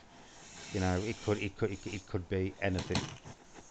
I don't necessarily associate them with the darker side of the paranormal. Like you say, the ones with sleep paralysis, they do come across as a little bit sinister, and it is interesting why they're either described as an old haggard woman or this dark shadow figure, and it is the same with Hat Man, who is for me just a different form of the Shadow Man. I don't really recall reading any accounts of Hat Man where anything negative has been associated with them. I don't know if either of you two have ever heard of a case where No. Hat Man has been overly dark or evil to anybody. Have you, Sam? No. No, I thought Hat-Man was a fictional thing. well, there are cases where people have reported shadow figures that are wearing hats. I think Hatman itself is just basically a label that they give them. I just think basically that a lot of them are probably entities or spirits coming through who would typically wear an hat. And what is interesting is a lot of the Fae like to wear hats, and they are maybe not fully appearing to people how they would like to be, or that the person is perceiving them as a shadow, and sort of blocking out what they want to see. As soon as they see the dark shadowy figure, they don't go any further, and their mind blocks it and leaves it at that sort of thing. Geez, the poltergeists are really active in my house tonight.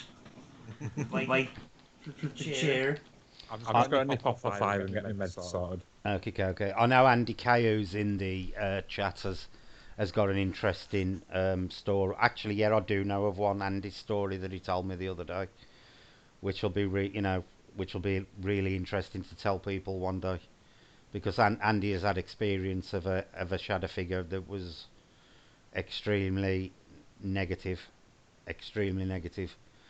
But like I say, I do believe a lot of them are either neutral or there are actually stories where shadow figures have been quite a positive aspect. Again, it comes down to the Hollywood thing, I think, Sam, where anything dark and shadowy is now instantly perceived as dark and evil.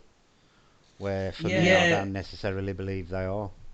Well, when you consider as well, paranormal investigators, they're at night. They're going to see shadows. So, everything's going to be dark. Yeah. At a distance, it's especially going to be dark. So, I don't know. But it's a puzzling thing. I mean, like, this is a human form that appears in a house, in a room, with nobody else in it. Mm-hmm. Do you know how does it happen? How does it manifest? How does this work? Yeah. Do you think that just because something is dark or black or shadowy that people automatically jump to the assumption that it's evil? Yeah, absolutely, yeah. I mean, like I've seen, the black swirling clouds and stuff like that, and people may see it as a negative thing. I see it as an unexplained thing, but I wouldn't necessarily class it as a negative thing. Although I did see a black cloud in the middle of an incident that was pretty negative. I mean, like it was, it involved a tea candle that exploded into flames on front of loads of people, Mm-hmm. and I was affected. The energy was drained out of me. That's a negative experience. Was it a demon? No, I can't say it was, because, like, does it have ID badge? Here, there's a demon. There's somebody I know, right? There's somebody I know who does paranormal investigations in her house. Yeah. And every time there's huge amounts of activity. And lately, she's seen a demon in her house. Did this entity come up and say, "Hello, I'm a demon. I'm in your house"? Or did it take out an ID and say, "Here I am, I'm Mr. Demon"? Mm-hmm. How did they label that entity as a demon? That's the thing that gets on my nerves. Yeah. See, the thing with me, just jumping back to the demon thing quickly, Sam, is if you read the Bible and the references to the demons and Satan and all the levels of hell, all the way through the Bible it states that demons are crafty and sly and insidious. Yeah. To me, they wouldn't be popping up in people's living rooms, on people's spirit boxes, and immediately announcing they are demons if their sole intent is to come and corrupt. They would do it in a much more subtle and insidious manner. They would probably appear to you as quite pleasant beings at first. Then they're not going to appear as big, frightening, horned, bat-winged monsters to you straight away, because that is going to defeat the purpose of them trying to corrupt you. They are going to try and corrupt you with guile, and they're probably going to appear to you as extremely good looking. They're going to appear to you as bright figures. They're not going to appear to you as dark, shadowy monsters if they are there to trick you into becoming evil and falling out of grace. Yeah. But the overall aspect of it, when you look at Christianity, I have a friend, Mm-hmm. and she says, "Do you know that you have crossed the line into the dark side?" And I says, "Well, what do you mean?" "Well, God, when you die and you ascend into heaven, where heaven is up there somewhere, the demons and the bad people, the demons were casted down to earth, which means if I turn on the spirit box and I get responses, I'm talking to bad spirits because they're not in heaven." That's the way it was told to me, Yeah. See, I've always said that thing. I've always said that thing about the devil is there to punish bad people. Surely that makes him the good guy. No, the devil doesn't necessarily punish bad people. He tries to find a weakness in good people and actually attacks more good people than attacks evil people. Mm-hmm. It's like small bit of a religious sort of catechism kind of thing. Mm-hmm. When Jesus went to people's houses, like went to the tax collectors and the people that have sinned and that, he went to those people. He didn't go to the people that were very godly and followed him and stuff like that. He concentrated on the fallen ones because they were the ones that needed him. And the same could be said for the devil. The devil, the devil attacks like a wolf in sheep's. Hmm. The good people that have fallen weak. Yeah. You know, that's the way we were taught of it. And I can say that, you know, I've had 2 attacks at a time that I had been not at my strongest. And I believe one of those incidents has made me a stronger person today. Hmm. You know, Joanne B's just asked an interesting question, Sam. Do you think that a shadow person is stuck between dimensions? Personally, I don't. I believe they can probably travel between dimensions, but I don't think they're stuck between them. What's your opinion on that, Sam? um, that I don't know. It would that'd be down to belief Hmm. or theory, So and I don't know. what do you believe? Do you think they are, or do you think that they're not Not what. stuck between dimensions? That the reason they appear as shadows is because they are stuck between dimensions. Uh, Not necessarily. I think possibly the dimension that we can't see, they can cross over into it in some sort of way, and that is why we don't see full apparitions very often. But it's all based around a theory, you know. Hmm. You know. Yeah. Rainbow Supernaturals put there saying nice to meet you when how does one know it's nice to meet a person is all, especially when you've known someone 10 years they unfriend you for no reason, logical reason, or by association. And I suppose that is is up towards the paranormal as well. There are too many assumptions made. Yeah. Nikki's just put a comment there. What I read was shadow figures shouldn't be approached.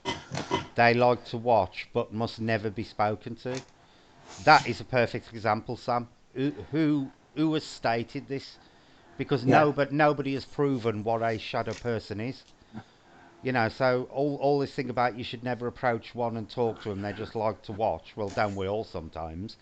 But um, you know, who is actually making up these rules? Because nothing in the paranormal is proven. As soon as it becomes proven, it becomes normal. It comes out of the paranormal realm and goes into the normal realm. And yeah, and it's like all of the paranormal. Um, Getting scientific proof is very, very difficult, and it is so difficult that ITC researchers that don't use human voice, that use shortwave radios, the scientific community don't want much to do with them either. Yeah, yeah. So, you know, it's very, very difficult to get the science community involved in all this to try to unravel a lot of these theories and a lot Hmm. of these beliefs, you know? I have noticed there's a lady, I can't remember what her name is. There's a lady going around channels at the moment who's a doctor, and I can't remember her bloody name. I'll think of it in a minute. But she I believe is a professor or has got a science degree or something, but in audio. But she has started to take an interest in the paranormal now. So it'd be interesting to see if she starts to put anything out or work more with the channels and stuff. I have actually spoken to her on the phone. Oh, do you know who she is? Yeah, yeah.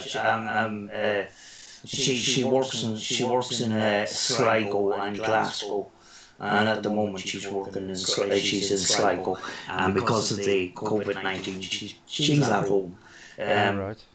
she's What was the name, Sam? I can't remember what her bloody name was. Doctor. I haven't got a rating card. Oh, it'll come to me in a bit. But there are academics out there who touch on it, but like you say, the mainstream science just won't touch it with a barge pole at the moment. And I think Yeah, a lot of this that we're discussing tonight, it he's going towards causing that.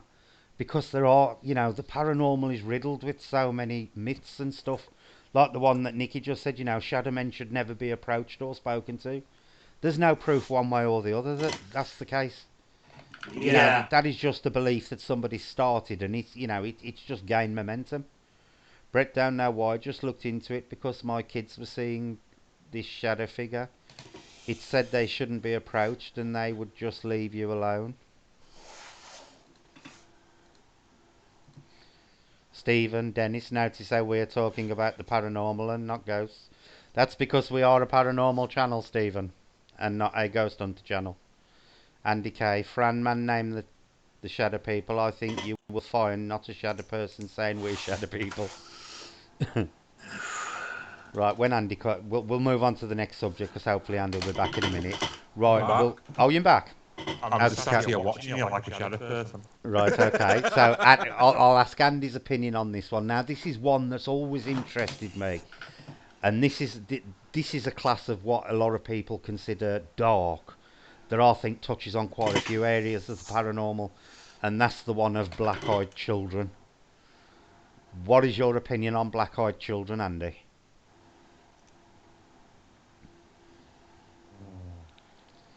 Oh, I've stumped him. It's right.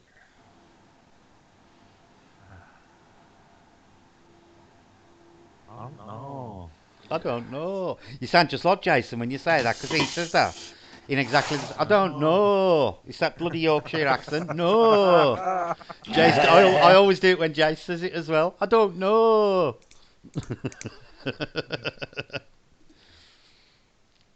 Do you believe they're a possibility, Andy, or do you believe they're real? 80% yes to no. So you're 80% they don't exist. Yeah. Okay. See, because the stories surrounding Shadow Pit, they do have quite a sinister reputation. They are either trying to wangle their way into people's cars, or they're trying to wangle their way into people's houses. And then when they're turned away, they like vanish almost instantly. When you close the door, if you reopen it, they've gone. So they do have quite a sinister reputation. For me, they are a bit too close to creepypasta for my liking, and I think this is where they may have sprang from. I think the only way that they could possibly be a genuine phenomena is if they were somehow elemental linked, more so than spiritual linked. No, there ain't. There's nothing wrong with it. No, Yorkshire accent, Ellie. I love it. It's just I love the way they say no, and Sam loves the way they say. Go on, Andy. Oh, goblin.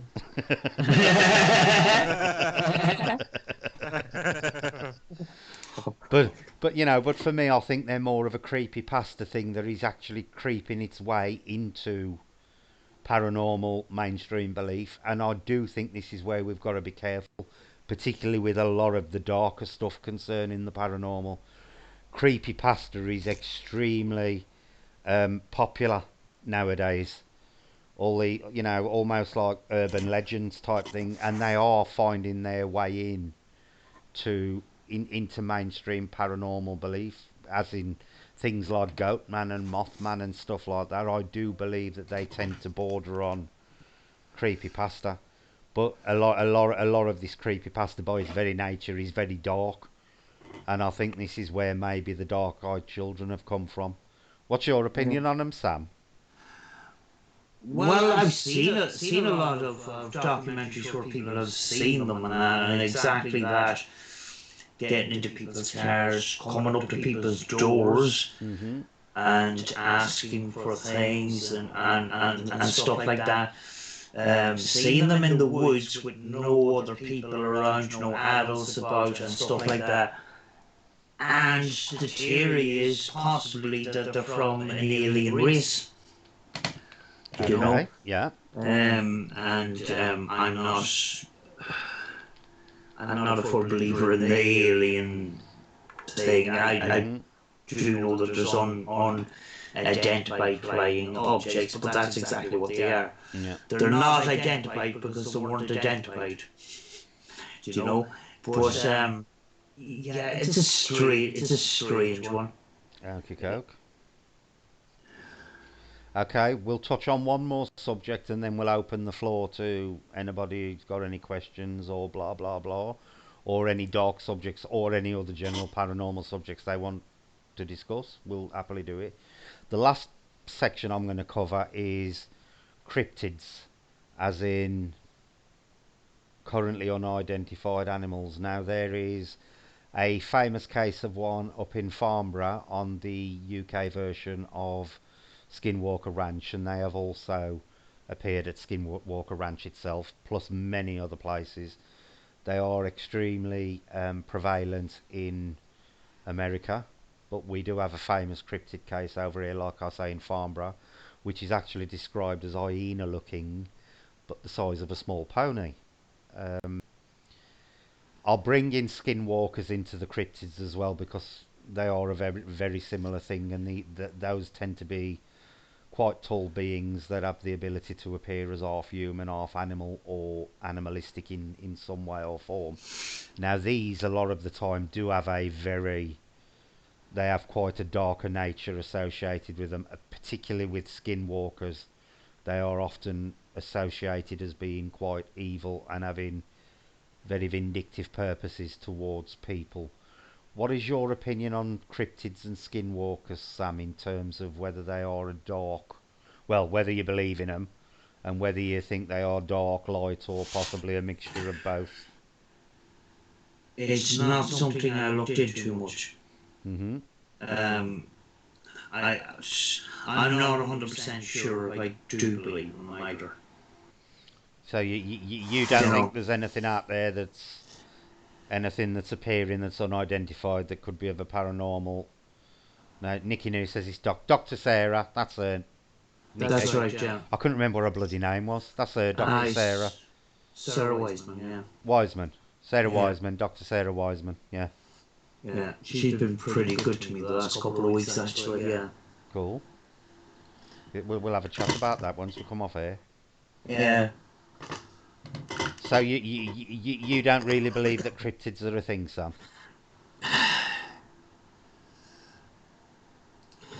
There's all sorts of stuff out there, but there's all sorts of people with all sorts of imaginations as well. Mm-hmm.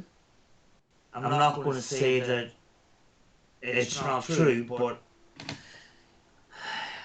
it's proof. It's the proof is in the pudding. Yeah. We've got these strange dogs, and carcasses of these strange dogs found, and some of them may be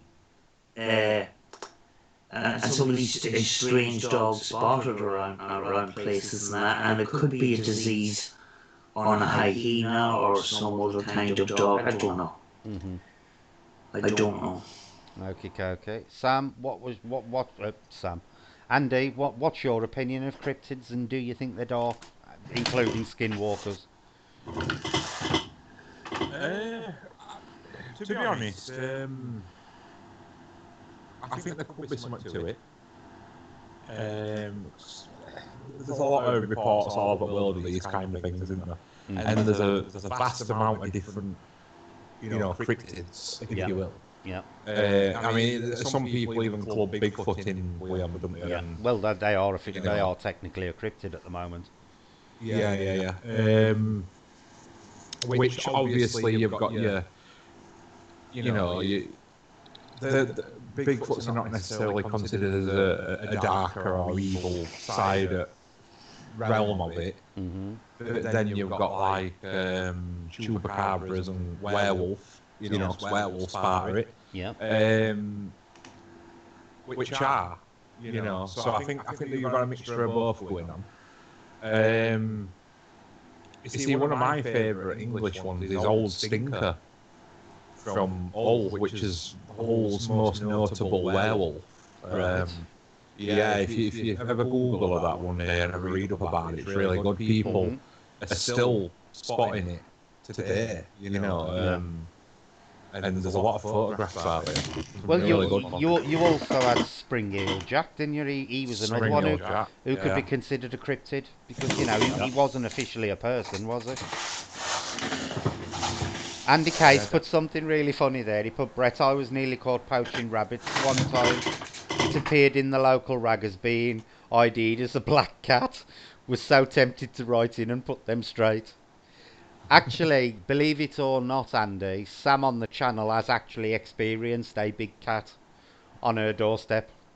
And it was officially a big cat that had it escaped from the circus or the local zoo or something, Sam? It escaped from a private collector. Mm-hmm. And when I rang the local police. The neighbours were out at their doorstep wondering who just got killed because there was a van and there was 2 squad cars and they all came flying down, surrounded the house. And when they arrived, I was actually up in some wooded area at the side of the house, and they were saying, "Get the fuck down here," Mm-hmm. Just, what do you think you're doing? It's a big cat, and the thing about big cats, people say, "Oh, big cats are scary and stuff like that. They'll attack you and stuff like that." Very often, wildlife like that, they won't attack you. They want to stay a mile away from humans if at all possible. It's just if you corner something like that, it will bite back. Even if you corner a rat, it will try and defend itself. I've done that before. Yeah. But 9 times out of 10, they're going to skedaddle like. Mm-hmm. Yeah, it came out of a shed at the side of the house where I had 3 cats, and I used to feed them in a window box, a plastic window box that I got in a shop, and I used it as a trough for feeding the cats. And this big cat was in eating the dry food for the cats, Yeah. And I was kind of wondering why he was disappearing so quick, Yeah. Yeah, but it apparently it escaped from a private owner, and a week before that, farmers were asked to keep their sheep off the fields, I can't believe you followed it though. So I cannot believe you tried to track it into the trees. Well, you could have had your throat ripped out or all sorts. No, they're not going to run after you unless you corner animals like that. They're not going to attack unless they're cornered and if you threatened. No. Yeah. Right, that's pretty much all of our topics regarding the darker side of the paranormal. If anybody wants to put anything in the chat they want to talk about, or we can just have a general chat as whatever like we normally do. I don't know what time it is. Let's have a quick look. It's 10 to 11, so we've been discussing that for nearly 2 hours, so that ain't too bad. So you're free to talk about whatever you want to in the chat now, and we'll just discuss general things. I would ask that we don't discuss world issues at the moment, or a particular world issue. I think it's actually been done to death now. So, and we're all aware of what it is. So just feel free to talk about whatever you want to in chat. You have a good night, everybody. Anybody who's leaving now, have a good night. Anything you or Andy want to talk about? Sam? Andy? Not in particular. I'll just wait for questions. Yeah, Sam? No, I'm just waiting for interesting questions as well, or. Are you noticing over the last week or so, well, you more so, Sam, because you do a lot of spirit boxes, are you noticing an increase in communication on the spirit boxes with things that are going on, or is it actually, is it actually having an impact on the stuff you're getting? That's very hard to say. People who do spirit box sessions, very often, if you do them on YouTube, they'll do one every so often, but I've been doing one almost every day. It's a possibility that I'm building up that connection that I am getting communication. I got a pretty good response in the spirit box section the other day, and I haven't fully looked into it yet. Mm-hmm. And it was pretty negative. Now, anybody else that would be sort of not that used to it, it was scared the life out of them. They wouldn't sleep they wouldn't sleep that night thinking that there's some sort of demon in their house. Because, the EVPs that came out was dead. And then this whisper, the female whisper. I asked where they were. I communicate, but I don't know where these people. Where do you hang out? Where do you go? What do you? And the answer I got was hell. And the female voice just says hell. Mm-hmm. But I get that off. I get that off and off. I get demons. I get all sorts of stuff. I shake it off. I shake it off. Andy Kay says, I reckon Sam's fire today. It's right, Sam did a live earlier on about a fire outside a block, Andy. All right. Yeah. I nipped him briefly. I reckon Sam's fire today was caused by a cryptid, a shadow person, and a leprechaun getting into a fight over toilet paper. I was lucky. I actually recorded it on a camcorder. That yellow machine that was dumping what I thought was rubble. They were actually burning rubbish. Oh, were they? Tons and tons of rubbish, and there's a possibility that somebody seen the stream and contacted the fire brigade again, because they came at 4:30. Oh, they came back. Yeah, they had. When I looked, I actually seen 2 men. Mm-hmm. And it actually wasn't in the building site, it was outside the building site. It's some sort of a walled area, like a silage pit, but it was full of plastic. Mm-hmm. And they were in square bales, and they were burning this plastic. And this fire got bigger and bigger and bigger, and next thing the fire brigade came down and put it out. But the toxic smoke that was going into the air was, I don't know what they were thinking. Horrendous. James has got a question for you, Andy. Now, I know you've answered it before, but I don't think James ever heard the answer. Do the Fae worship anything, or do they have higher beings that they worship? They very much do not promote any sort of worship at all. They're the only higher being they, is the earth itself. But yeah, there's no promotion of worship. Mm-hmm. Go on, Sam. Do you think this Fae realm would be more active now, seeing as nature is getting time to heal? Yes. Do you know? I think and also because the fact is spring's here. I think it'll be like a double load for them now. Yeah. Well, let's hope when this is all over that we don't go back and do the same thing and ruin everything. Rainbow Supernatural said there, I stopped making any new Spirit Box videos with what's going on worldwide, but reviewing any work done before we all found out. See, this is the problem, because it's literally discussed on every single radio station constantly. It's very difficult to do anything Spirit Box wise now without it actually coming up on the box at some point or other. Have you found it's been mentioned a lot on your box, Sam? Have you heard the words coming through the radio a lot? On an ordinary scan box, yes, but the thing what I'm doing now is I'm suppressing the radio stations. Mm-hmm. I'm sort of easing myself into cutting out as much radio signal as possible. So I'm covering my spirit box in tin foil, I'm putting it in biscuit tins, I'm putting them in Faraday pouches, and it's from advice that I was encouraged to try out, basically.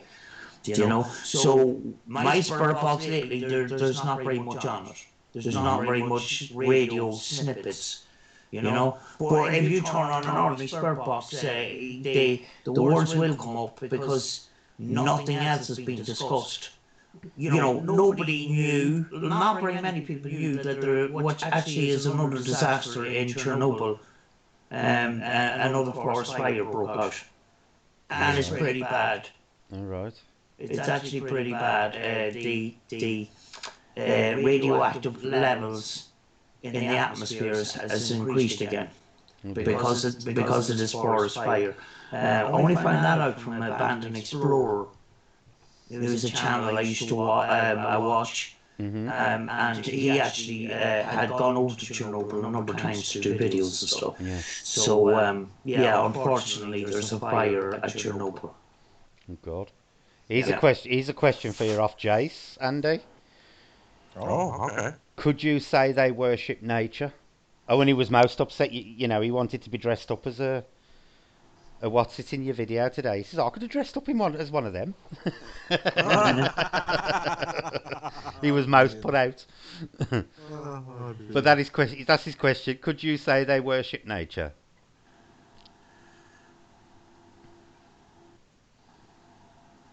I would say take away the word worship and put respect in there. Right, okay. Yeah. Because they're more caretakers than worshippers, ain't they? Yeah. Andy says nature has come back so much round this way.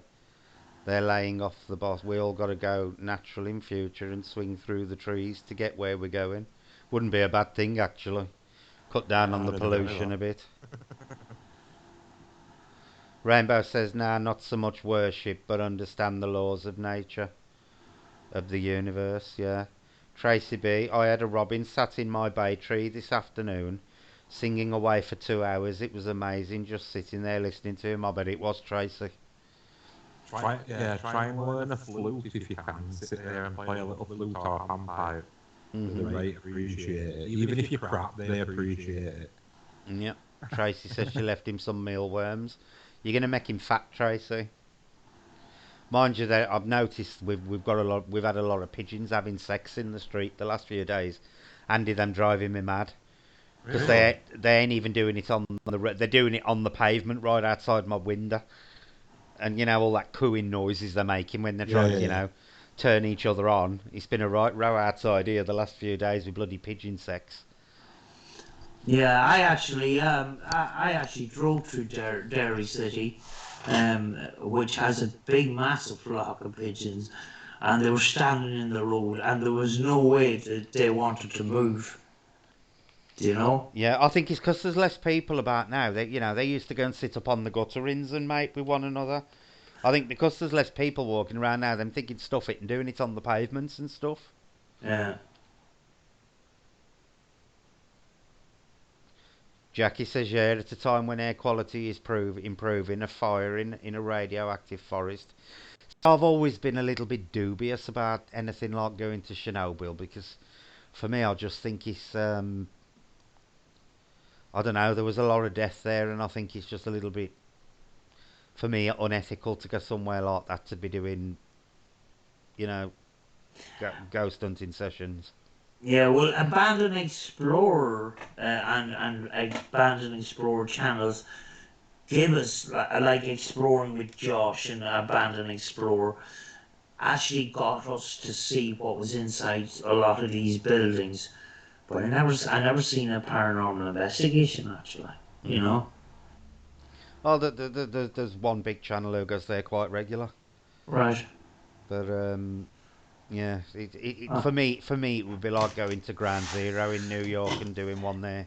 Yeah. I just think that there's certain places where you're best not doing them. Yeah, I mean, like, yeah, I have a bridge up the road, and there is a haunted house right beside the bridge, and I decided, no, it's not worth it. There's too much pain associated with that area in particular, so Yeah. I just don't go there, Yeah, I've got no problem with explorers going to Chernobyl, because they're just going to see the actual area and the devastation. But I think Yeah. when people are going there to contact the dead, it's just for me it's just a little bit stepping out of my ethics. And what people want to do is up to them. But for me, I wouldn't do it. You see, the ethics comes into it because of YouTube channels. A lot of the channels are based around entertainment. If you're kind of doing it, yeah, it's a difficult one. If you're doing it because you want to prove the paranormal, it's very hard to do it nowadays because there's so many people doing it Yeah, and putting an entertaining twist on it. yeah. So now the paranormal on YouTube is falling into, unfortunately, falling into the category of entertainment, and it's very hard to be taken serious now. It's even harder now. hmm Tracy B says I've been playing a lot of, and I can never pronounce that word. Is it solfeggio frequencies lately, Andy B? Good what? Sol, Sorry. is it Freggio or Feggio? Jace will probably know that. He knows all his music terms. Never heard of it. Now, Brandon, you're not going to move in with me. I've already got 2 toddlers in the form of dogs. I don't want a third one, thank you. A teenager is the last thing I'd need. Rainbow City of Vancouver cleared up lots less pollution at the moment from cars. Made a difference in our city. Looks like I'm going to get grounded. Looks like you are, Brandon. That's what you get for eating Daddy's pizza. Yeah, so them it's a healing frequency things. Yeah. They're pretty cool. We use them in meditations. How do you pronounce it, Andy? I've just turned it off. Is it solfeggio or solfeggio? Because it sounds Italian to me. Yeah. Never heard of it, actually. Yeah, you're doing quite well with your Nothing Else Matters, Andy. When you were playing it on Julie's channel the other day, it was quite good. I enjoyed that. Yeah. Do you think that, because I've noticed there's a lot of places now that people ain't out so much, that nature's taking over a lot more now, Andy. Do you think we might see an increase in things like fey activity and stuff closer to people's habitation? Yeah, I reckon so. I would imagine come back into the summer, we might see a big ramp up with activity. hmm Because we've got this extra death rate going on. It will be interesting to see when it's all over and people start going out and doing stuff, what comes through on investigations. But I wouldn't want to be thinking people are going into houses where they know people have passed away from it just to see if they can get some juicy out of it. Yeah. The reason I'm doing spur boxes now is, there's less traffic outside and cars have electronic equipment that are passing you all the time. hmm So there's less EMF and less signals, less interruption signals. Yeah. And things may be a little bit cleaner. But I decided to clean it up a little bit more by experimenting with biscuit tins and tin foil and trying to gradually suppress as much radio stations out as possible and just have the more clear responses coming out. And it's actually easier to actually review when you have got less. You've got less stuff coming out, less possibility of pareidolia, hmm That one has been blocked, Brandon. Do you think the communication's actually been better using a Faraday cage or a Faraday pouch, Sam? Are you finding it's actually making, it's improving your spirit box sessions? Yeah. I still have to review two sessions and that, and if that response that I put out last night is anything to go by, I'm in for something pretty interesting. The, the interesting thing is, all the researchers believe that white noise is the thing that the communicators use to make the voices. Yes, you've got people like Steve Huff that says, no, actually static makes it worse. You need clear, decisive audio, and what he's using is human voices.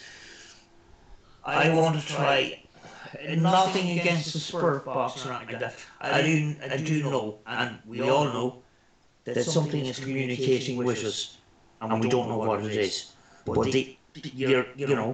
when you get responses to questions and stuff that normally just come out on the radio, you've got some stuff there that is very, very hard to question. Yeah. But what I want to try to do is I want to try and bring down the level of radio stations to see if I can get anything clearer or anything better. And that's when a sheet of aluminium foil, you can partially cover it and then you can fully cover it, use your biscuit tin, little party pouches, try all sorts of things. Mm-hmm. I meant to ask you, Andy. Have the Fae ever actually explained to you how they communicate through the spirit box? Have they ever actually defined what they do?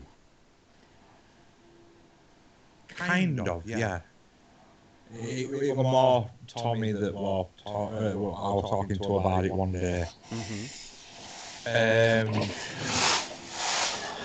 So basically, he says that there'll be the third party present that's speaking to something in energy form that can manipulate this frequency, e.g. whatever's in it, so radio waves. So they use like a third party?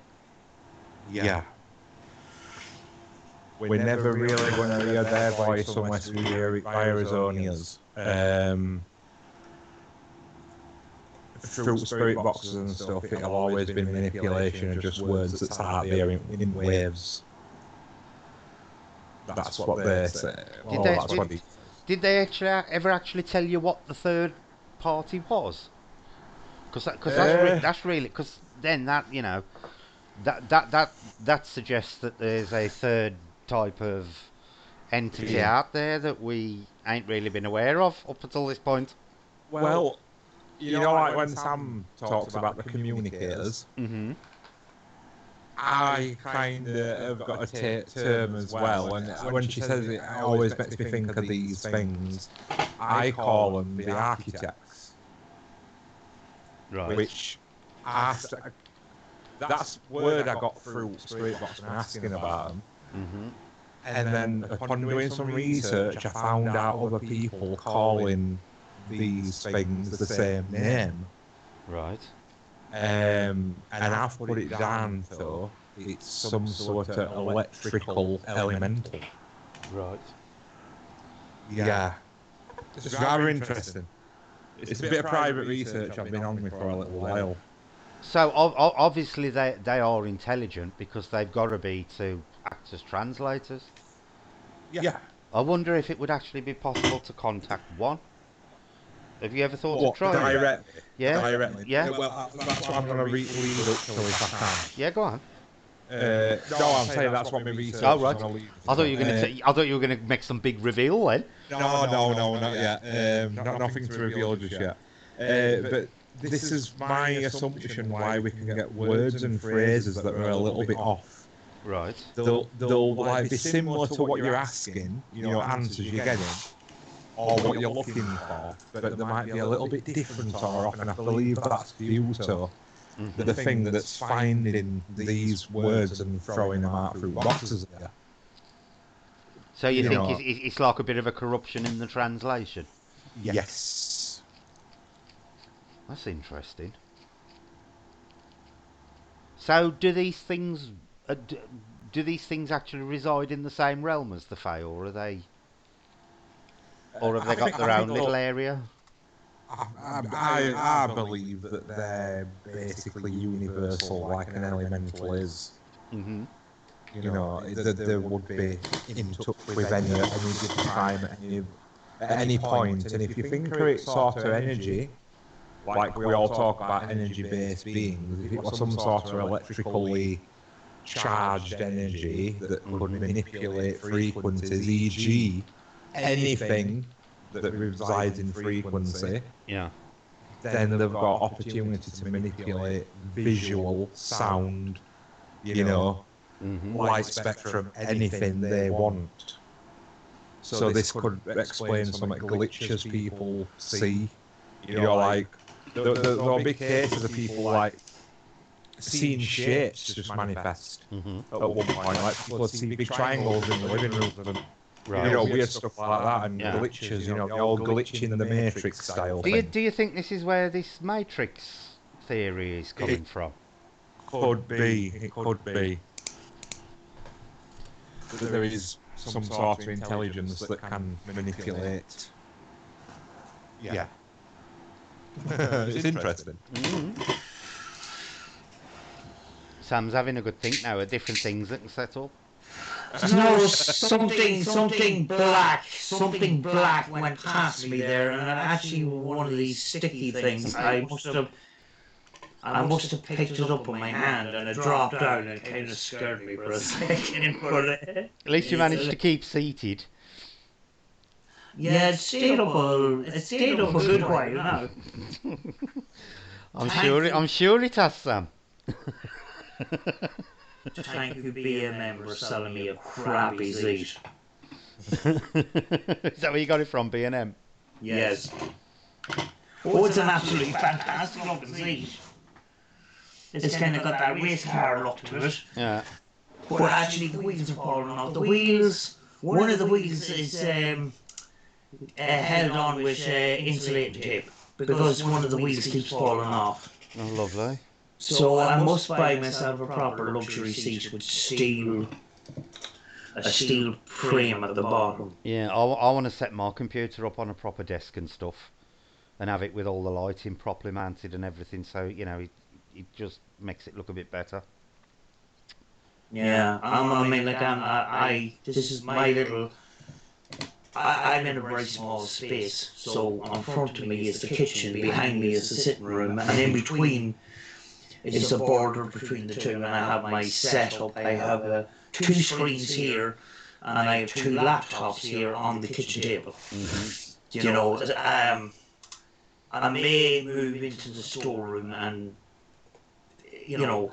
I'll see. You know, I was thinking of trying to have a little separate room for the computer stuff and the paranormal stuff and stuff like that. Have a little tiny office.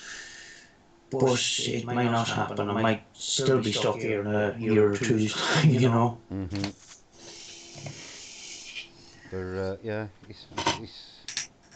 I wouldn't mind setting me up like a little studio type. And you only need a desk to do it with the lights and stuff. Mm. But you know, but all this thing with what's been happening, it's you know, and nature coming back. I have wondered, you know, when it's all over, you know, how is it going to affect us, the paranormal community? Obviously, everybody's going to go piling out there because everybody's going to want to be going out and doing investigations and stuff. And I wonder, you know, is it going to be detrimental to the paranormal community with everybody suddenly out there trying to get communication and stuff, or do you think there's going to be a big surge in it? What do you think, Andy? I reckon there's definitely going to be a surge. You think there's going to be a surge? I do, yeah. Yeah, I really do. So, Well, when you think about it, you know, the paranormal and the paranormal researchers, ghost hunters, whatever you want to call them, it's a niche that doesn't involve other people. mm-hmm. Actually, having other people around Yeah. is a big problem. Mm-hmm. So it's a kind of it's a thing not like football or Formula One and that, where people and fans are involved, We're going to abandoned places where if there's people inside, that's a bad thing. Mm-hmm. You know, so you know, we're not going to be affected too much, but we will see people trying to catch up on lost time. Yeah. And I'm certainly going to be. I don't know what way, what direction I am going to be going. I don't. I want to kind of change the way I start to investigate, and I'm starting to do that. But certainly, I've invested for this year. Yeah. I need to get out and use that equipment, you know. So, looking forward to getting out. When that's going to be, we just don't know. Mm-hmm. See, what I've been thinking is obviously there's going to be a big search from our side because everybody is going to be going out. They're all going to be going to the favourite spots and doing the live streams and blah blah blah blah blah. And hopefully by then I'll be able to mobile live stream. Fingers crossed. By the time it's all over. But I'm wondering, are whoever we're communicating with, are they going to basically get fed up with the mass surge all of a sudden of everybody trying to, to be doing this communication at the same time? Is it gonna lessen it from their side as they maybe get fed up with it, or do you think they're gonna be as enthusiastic about us as communicating again? Do you think the Fae will be, Andy? I don't. Because for me, it seems like it's going to be like East Drive on a mass scale. Everybody keep going to East Drive, and I think it affects. Yeah. I know what you're saying. To be honest, I can't predict what's going to happen with any on it. I try to stay away, to be honest, Mm-hmm. from communicating with them at the minute. Yeah. Becky saw some other day, Right. and it was really bizarre. She was sat on corner of her chair, Mm. and she's staring over at corner, the corner. I always bring it up. Yeah. And she's staring out, and I saw her frown. And she's not one to be taken lightly, we've seen stuff off, so, because she don't usually see stuff. Mm-hmm. And she was like, I think I've just seen something full on. And I was like, what? And she said, I was about to say to you, why have you sat as leprechaun plush in tree? Yeah. And then she goes, and I saw her, like, looked at the side, looking at this thing. I don't know what. And then she was like, I legit thought you'd put it in. And she looked up at the shelf, and she was like, oh my God. Like, I think I've just seen one full on, and it was just sat there looking at me. So I was like, all right, get box art. And what did she say it was? A leprechaun. It was definitely a leprechaun. She could see arch, she could see gingerness at the beard. She thought it was one of the plushes, and she thought I did it in tree, for her to spot. Yeah. And then she was like, it just vanished. We were there for a good minute, just staring at her. So it was pretty much solid then for her to think it was a toy. Yes. Yeah. So we got a box art, and I said, look, and leprechaun did come out of the box. Right. And when I asked who it was, it said Little Peter. Oh, right. That's interesting. That is very interesting, isn't it? Yeah.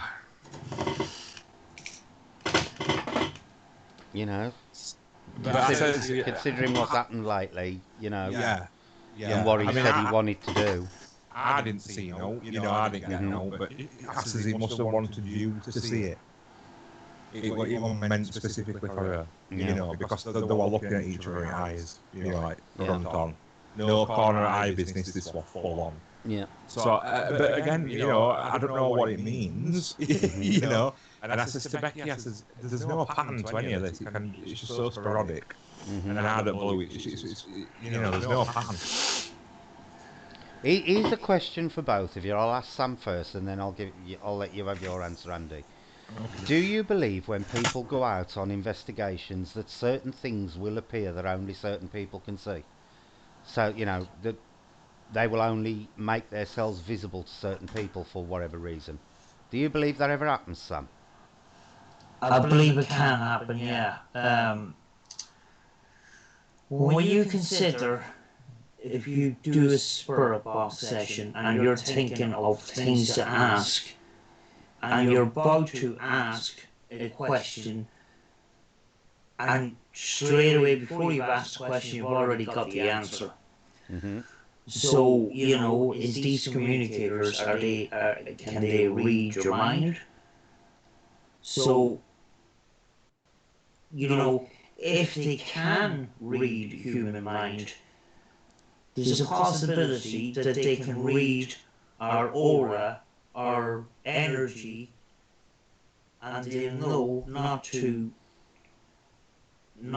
confront certain types of people possibly, and to be more visible to other types of people. So it could be a possibility, Yeah. if they can read our thoughts and if they can read our sense of humor, or our auras, or our energy that's coming from us, they can read that. They may stay away from people that may be more aggressive, and maybe go towards kinder people, or vice versa, possibly. Yeah. Andy, Just remind me of the question again, and I'll just reply to do Jamie you on Messenger. do you believe you could have, say, like a group of people in a room, Yeah. and something will appear specifically for one person or a group of people and not others? Oh yeah. Do you Yes, believe they're definitely. capable of to that kind of skill level? Yes. Yeah. Definitely. I'm a promoter with that. Definitely. See, because I Um, think it is because of the times Jace has seen things and I haven't, and it's always been like where he's been looking at that particular time. It's like Yeah. they specifically set themselves up for it. Yeah, there's a big belief in connection. Hmm. Yeah. Definitely. Even with the ITC, building a connection. And that's what I'm experimenting with right now, seeing as I am, just doing spirit box every single day nearly, to try and see if I can build a connection, rather than asking the same questions every single day. If I can build a connection and drum up a conversation, I can flow better and see if the same results or similar results happen in different spirit box sessions, and see, is connection just a theory or is it real? See, it's Is it? It's interesting you say that, Sam, because when I used to use the Ouija board a lot when I was younger, I did actually have a connection with a girl that we used to speak to pretty much every time we did a Ouija board session. And she was almost like a regular feature on the board, and she had her own way of of letting us know it was her on the board and stuff like that. And I've never actually had that happen with the spirit box, and I've often wondered, if you do it often enough in a particular place, would you start to get that kind of connection that I had on the Ouija board? Andy, what do you think about that? Uh,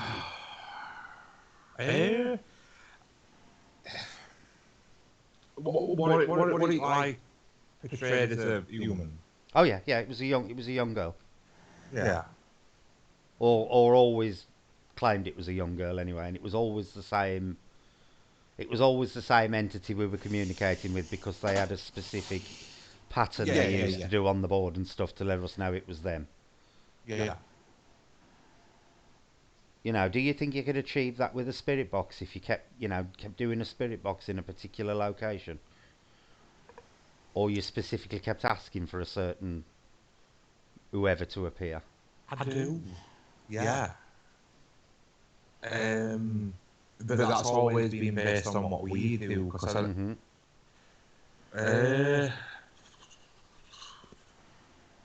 but then again, we've had times where we've gone back hoping to speak to the same as last time, and Hmm. we've been told that they've moved on and some of the Yeah. news area. It's a tough one. Yeah, I see, think. because Sam says he's doing hers in the house all the while. Could it Yeah. be that it could eventually reach the point where there was a specific communicator she got in the house whenever she did a spirit box. Yeah. I reckon so. What's your thoughts, Sam? Well, Annabella Cardoso, who does, the ITC research without the scan radio and that, Mm-hmm. her recommendation is to do it in the same room, leave everything the way it is, if possible, and try to do the spirit box at the same time each day. Mm-hmm. So, but she says if you can't do that, it's okay. But they have some sort of a belief that possibly that your connection gets stronger because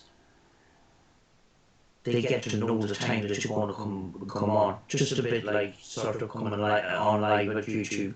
Mm-hmm. We know that you come on a Friday and a Sunday. Mm-hmm.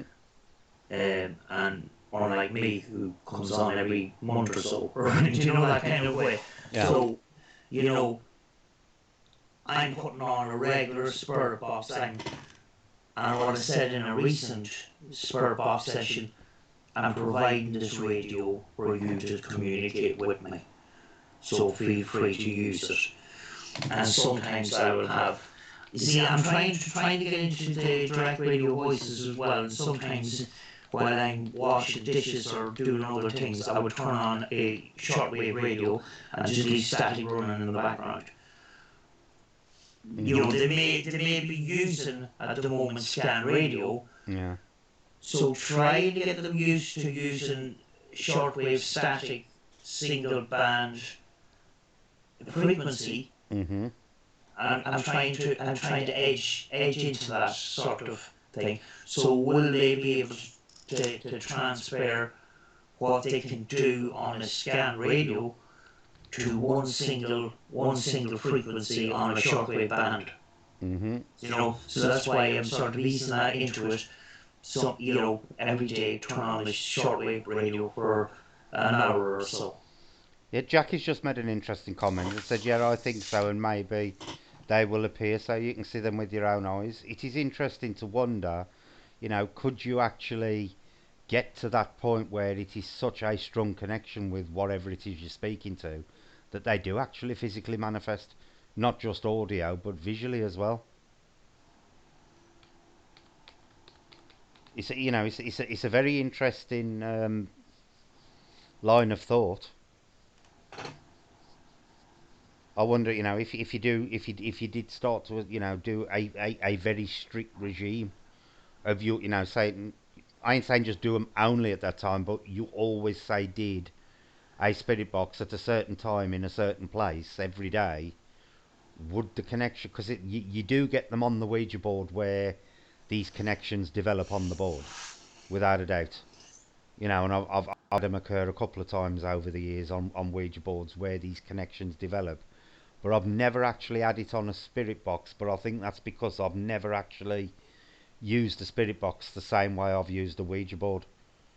Yeah. Where I tend to do the Ouija boards at in a specific location at a specific time. Whereas spirit boxes, I'll just turn it on whenever I feel like it, sort of thing, and have a listen. Yeah. So it would be interesting to see if we went down, that road of doing that kind of experiment, if you could achieve some kind of really strong connection with a specific entity or being you were communicating with. Yeah, I think it's something that should be trialed. Mm-hmm. Yeah. I think I'm going to cut this stream short early tonight, Andy. I think we'll get another couple of minutes and then we'll cut it short at 1:30 because we've been going 2.5 hours, and we'll have quite a slightly shorter into today because we'll have a slightly longer one on Sunday. Sunday, folks, you're in for a treat. We have the new unveiling of the hostess with the mostess costume before we do the card readings. Ready and waiting for Sunday night. Yeah, it's already set up. Sam has actually had a sneak preview of it, I can assure you. If you thought last week's was good, this one is absolutely mind-blowing. I don't know how you do it. absolutely mind blowing. So Hey, what are you doing? we'll be doing the usual card readings on Sunday, 9 o'clock, but we will also be unveiling at the beginning of the stream. As the stream starts, we will be doing the costume of the hostess with the mostess right at the start of the stream. So I'd like to thank everybody for being on the stream tonight. I know it's about half hour short of what we normally do, but I'm getting a bit thirsty and stuff, and the dogs have been a bit restless, so I'm going to call it an early night by half hour tonight. Thank you all for coming. You do make this stream what they are.